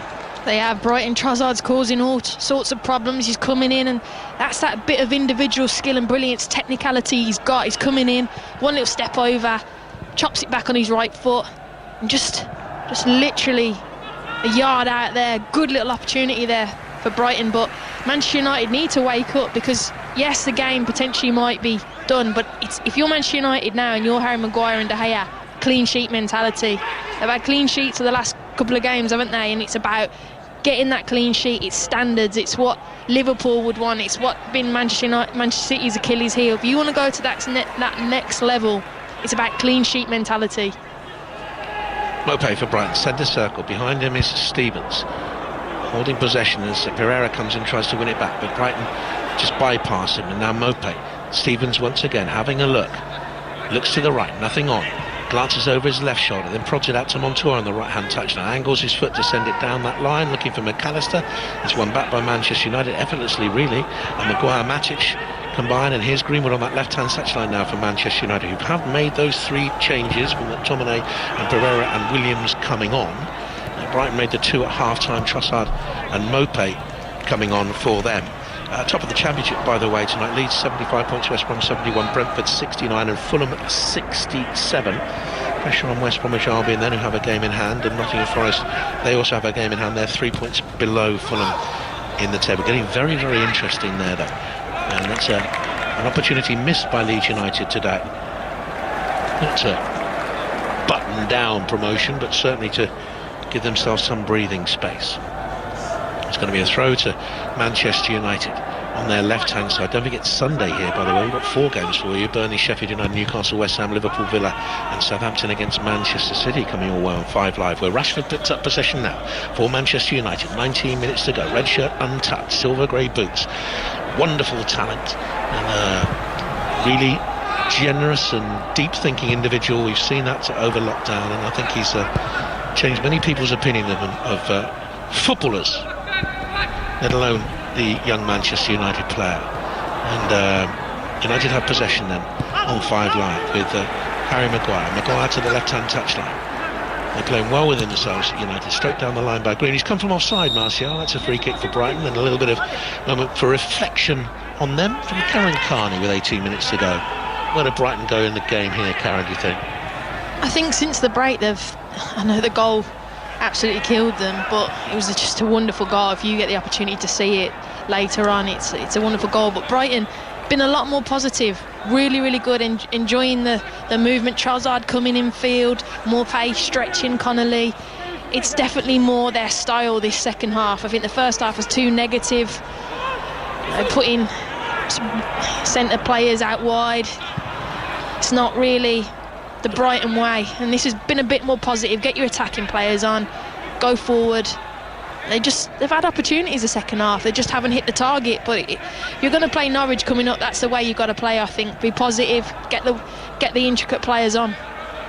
Did he pick his team today with Norwich in mind on Saturday by not starting the likes of I think he was potentially. I think he was more worried about the pace of Manchester United and the counter-attack, and you'll see it in the third goal. But sometimes the best form of defence is attack, and to put pressure on the back four of Manchester United, be more aggressive, stop it from at source higher up the pitch, and go for it a little bit more. And they just sat back, and if you give good players time, you're going to get hurt. If you give exceptionally good players time, you're going to get even more hurt. So I think it was just very negative and very back foot, and I think you've got to be front footed and just go for it.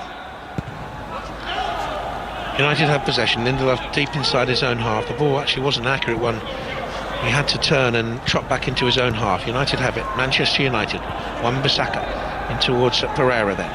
Pereira couldn't hold the ball up. Trossard won it back for Brighton, and here's Mopé slotting it through, looking for Connolly to use his pace, and it was Nemanja Matic who matched him, because the pass had completely split the defence. Matic was aware, ran with Connolly and tucked it away for a corner. Connolly might have got a bash on his nose there for Nemanja Matic, but it's a corner kick for Brighton, and we know they can be dangerous on set pieces. That's better from Brighton. It's exactly what you want. Turn the back line of Manchester United. They do not want to be running towards their own goal. It's not their strength. You keep playing in front of them, they're going to eat that up all day, but get it in behind, get Connolly running onto balls, through balls, and that's where you get your joy. We know how strong Manchester United's first team, the strongest team, is. There are fringe players on there now as the cross comes in. McTominay was out-jumped, but did enough to put Duffy off, and the Duffy header just drops well wide. They've had about half a dozen efforts off target, Brighton, and the one from Connolly, one of the best of the games actually so far, which was brilliantly saved by the goalkeeper. They came into this game on 33 points, 5 points ahead of Watford and 6 ahead of West Ham, Bournemouth and Villa, but West Ham and Bournemouth will have a game in hand, and indeed Norwich will have a game in hand. They're at Arsenal tomorrow. Odion Ighalo's going to come on for Manchester United.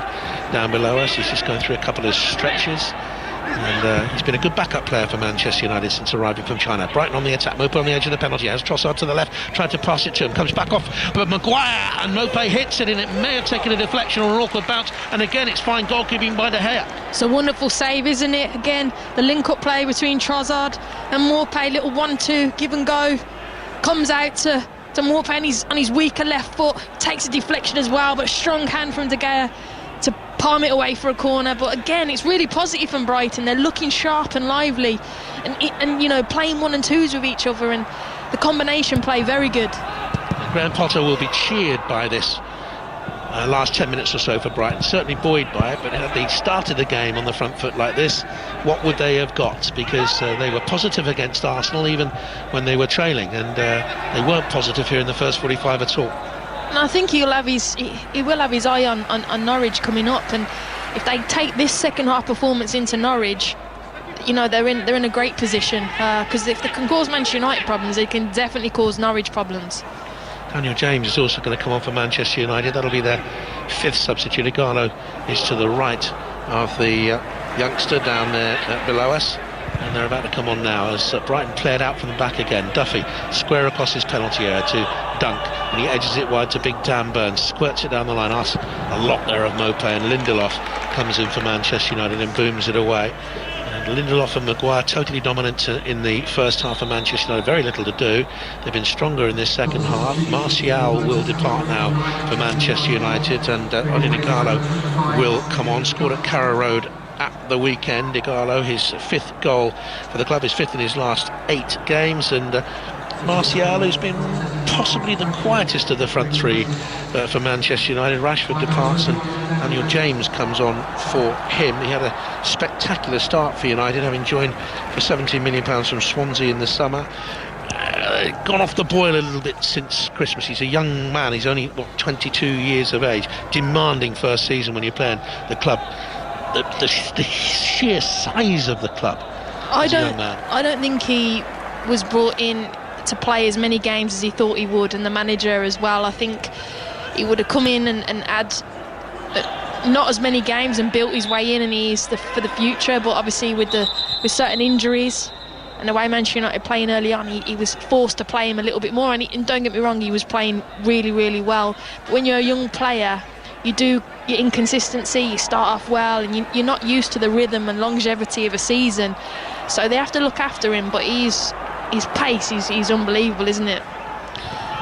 Right, they're going to make another change in a minute. Bernardo, the left back, is going to come on, and hasn't really featured since the resumption of football. He's just putting his shirt on.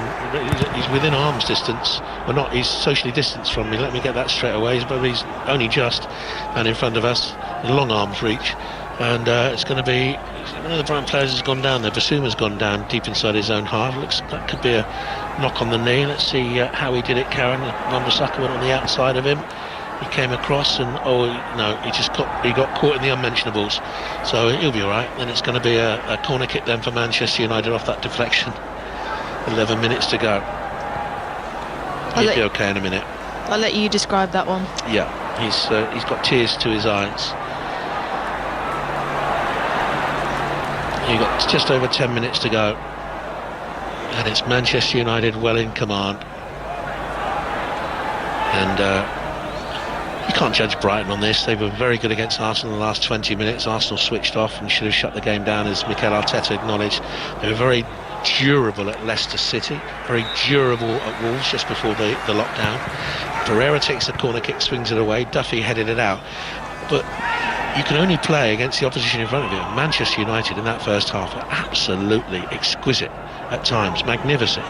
Trossard's asking a lot here of Basuma as he pushes the ball out wide, and Basuma's nutmegged Pereira to go inside him. He's on the halfway line now. Stevens advancing, coming into the line, having a look, prodding a pass out to Montoya. I think Brighton's performance in the last 20 minutes or so deserves a goal. They have possession on the right hand side with Neil Maupay into McAllister. Learning experience for him today, the young 21-year-old Argentine. He's lost possession to Matic, who's been magnificent for Manchester United, absolutely magnificent. Double substitution coming away on 5 Live for Brighton Hove Albion. Bernardo's going to come in, and Aaron Moy will replace Alex McAllister, who will go off. But Alexis McAllister, his quietest performance of the 4 he's had for Brighton this season. Cameo at Wolves, and he started at Leicester the other week. A little bit quiet today, a little bit muted, and he goes off. Aaron Moy comes on, and Lewis Dunk is going off for Brighton, and Bernardo will come on. He'll go, well, you'd have thought he'd go left back, and Dan Burma goes centre back, but Bernardo's gone in at centre back alongside Duffy. I think he just probably doesn't want to disrupt the rhythm, isn't it? It's like for like. Simple. I don't know if he was struggling from the weekend. Was he? Dunk came off. Was it just maybe looking after him for Norwich? I think that's exactly right. They're without Webster, of course, who picked up a hip injury, and I don't think he's going to be ready. They said he was touch and go for this, but I don't think he's going to be ready for Norwich, so they need to keep Lewis Dunk, their captain, protected, of course. Bernardo, who's played at left back for Brighton predominantly, has gone in there alongside Duffy, and United will attack them now. They've gone out wide to the right hand side. Wan-Bissaka, 9 minutes to go. A lovely cut pass around the corner to James. Bernardo's there to head it away, and Wan-Bissaka will shield that ball out of play, but Byrne wrapped a long leg around him, kept it in. Now McTominay on the search for Manchester United, the dead ball line, claims a corner off Basuma and gets the corner off Basuma. It's a good play from McTominay. You know, usually he's the holding midfielder. He's breaking through there, showing a bit of pace and skill, and earns his team a corner. It's just a professional performance so far for Manchester United, isn't it? Even the subs coming on, doing their roles and responsibility really well, and the hunger. In comes the corner kick, looking for McTominay. He's on the ground, stretches a foot, tries to win it back as Basuna was there with him. And boy, that's a lovely ball, curled around up to the halfway line towards Connolly. Connolly to take on Williams, who kept his eyes glued on the ball. He didn't follow the body movement of Connolly, and he steered it away from him, clears it away. He was actually fouled late by Connolly, went in a little bit with an ill-timed challenge, but United cleared it away. It's good defending by the young kid Williams there. It was, wasn't he? Just held his ground and went, go on, try and beat me for pace, because I'm quick as well. Ushered him down the side as well, away from the goal. Very good defending. You know, you were saying United needed another centre forward. Will they get an absolute world-class centre forward, though, knowing they've got Martial and Rashford in that side, and they've shared 38 goals this season. They've got Greenwood coming through as well. They've got very good goal scorers coming up through the youth team ranks. They'll be ready in a couple of years. They're going to get someone top notch who might have to play second fiddle. I don't know. It was interesting what Solskjaer said though. He was very clever with his mind games. I like this about his comment. He said he wants his current forward players, you know, your Martials, your Rashfords, to do well. He wants them to blossom, but then he said, but I want them to keep improving, and I've got responsibility to the team and the football club.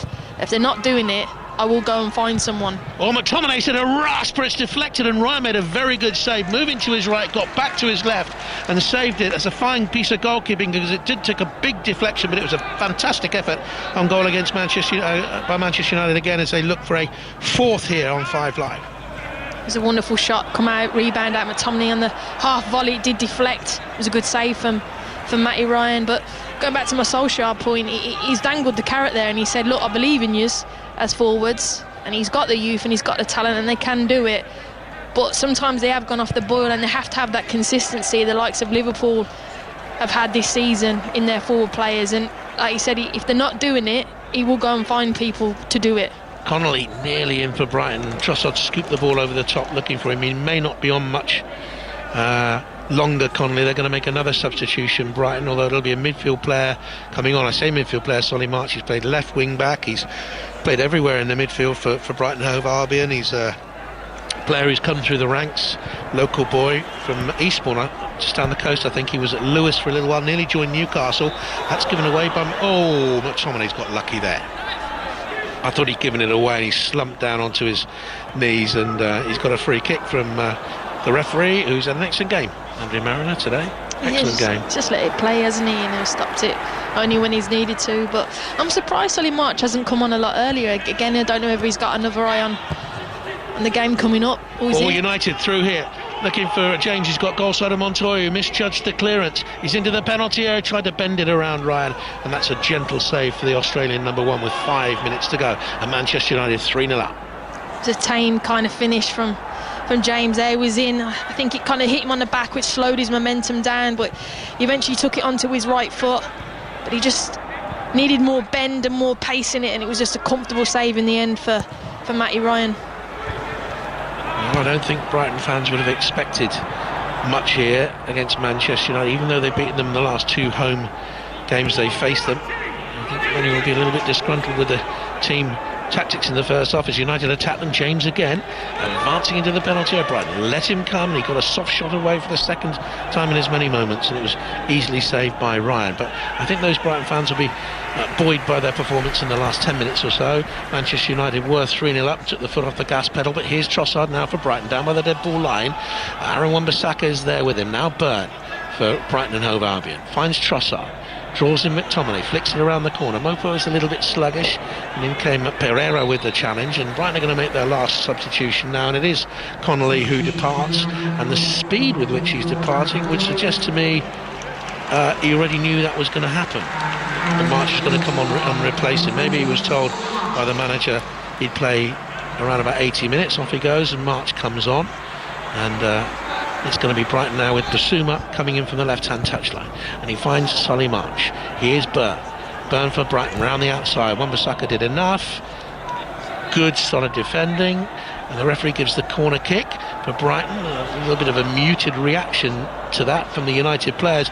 Tell you what we haven't seen, Karen, since the resumption of football and social distancing, and people on television watching on television, listening to the radio, can hear everything that players have said on the pitch. We've seen no dissent. It's incredible, isn't it? Haven't seen any. It's been really.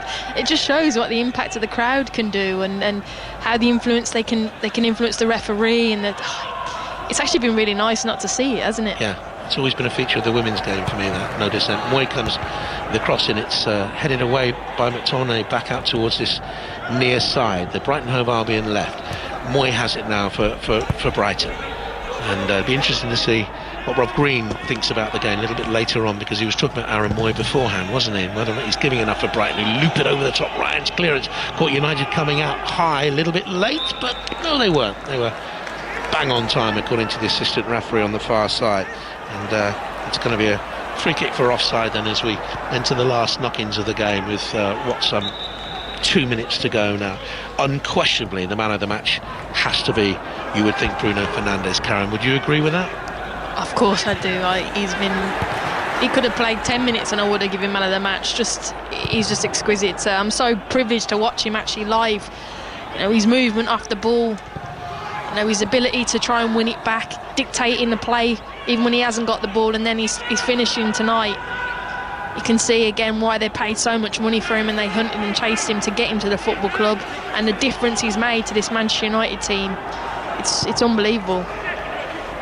James ran into a blind alley and Basuma could clear for Brighton Hove Albion only as far as McTominay. Pereira is there to his right hand side. The game won and lost 4 minutes into the second half when Fernandes got that brilliant breakaway goal for Manchester United. Matic with a lovely ball out wide to the left hand side, a hip high swivel volley pass, and then the cross from Greenwood met smack on the volley by Pereira, by Fernandes coming in from the right hand side. Interesting that Burn actually had to over cover into the middle because Brighton was sluggish in getting back from the previous attack, and as he covered into the middle, so that left a little bit of a gap for Bruno Fernandes, and boy didn't he exploit it. It was a fantastic goal. It's been a very good performance. It has, and it goes back to, if you watch the goal tonight, and coaches will see it, the detail of the pass from all three players, from Matic, like I said earlier, how he just dropped it into Greenwood's path. He just had to run onto it. Then the decision, the dribble and drive, and the dink then to Fernandes. All he had to do was then run on it and volley it in, and the finish bounced it so the keeper had no chance. It's a dream goal, and coaches will be drooling over that. Here they come again. Shaw to James. He had a 4-on-3 there, Manchester United, but Basuma got back. He looks very weary, Basuma, which is a bit of a worry for Brighton fans as they head to Norwich in that vital game at the weekend. Moy now for Brighton. Swings it away to Trossard, and Brighton have got a 3-on-2. Marches on the edge of the penalty area. Mopo was coming in. The better ball from Trossard would have been to Solly March. He tried to bend it around the defenders as we enter 3 minutes of stoppage time, and it's easily cleared by Manchester United. 5 Live from the BBC. Sort of 8 commentaries for you this week. A sensational week of Premier League action for you right here on BBC 5 Live. And I've lost my notes to tell you what those games are, which is rather typical anyway. But it's Brighton on the right side with Montoya into the penalty area, looks for Solly March between the penalty box and the far touch, and that's a decent cross, and De Gea comes to save. He's made a couple of very good saves in this second half. Yes, it's Bournemouth against Newcastle tomorrow at 6, Sheffield United Tottenham at 6 on the Thursday, and Manchester City Liverpool at 8:15. And then on Friday, the Friday Social with Darren Fletcher and Jermaine Genus. Saturday, Manchester United Bournemouth is a commentary at 3. Sunday, 4 matches for you: Burnley Sheffield United, followed by Newcastle West Ham, followed by Liverpool Villa, followed by Southampton against Manchester City. And there will be twists and turns in the chase for a Champions League place, which could go down to 5th this season. We don't know about Manchester City, of course, until July, when a decision is made on their appeal, and the relegation issue will certainly be intriguing in coming weeks. Certainly Brighton, I think, would have had a chance today, not the way they played in the first half, to virtually hit the safety mark, but they have games, winnable games, up and coming, and they are still in a strong position. But Manchester United look to be really not back to their best of the Sir Alex Ferguson days. It probably never happen again, but certainly returning to the days when they can challenge properly at the right end of the Premier League. They're moving in the right direction, aren't they? Yeah. And you're seeing again now, you're seeing a style of play that was criticised. You couldn't see what Manchester United are trying to do. You can now. You can see they're getting the small elements and the players and the personnel to get them the way they want to play, pace and power and control, and they're starting to get there, and a couple more players and they can compete. And they've very close to a victory here. That's an offside flag. I thought the final whistle blown for a minute. That was me as well. I thought the same. But, I think Graham Potter would want the final whistle to go. Big praise where it's due here to Mickey Phelan, to Michael Carrick as well, who've worked so hard with Ole Gunnar Solskjaer and the whole of his coaching staff here. They brought him for a long-term project. Yes, they were criticised after that bright start, but the United board made it very, very clear, even though the bookies had Ole Gunnar Solskjaer's favourite to be sacked, the first one to go, and it didn't happen, and he kept saying he trusts his young players, he wanted them to learn, he wanted them to have a longevity as a Manchester United player, and he would work with them and improve them with his coaching staff, and they've done just that. And by the way, what a player Michael Carrick was in his day. Must have been a dream for central defenders to play out to Michael Carrick, always available, always with an astute pass.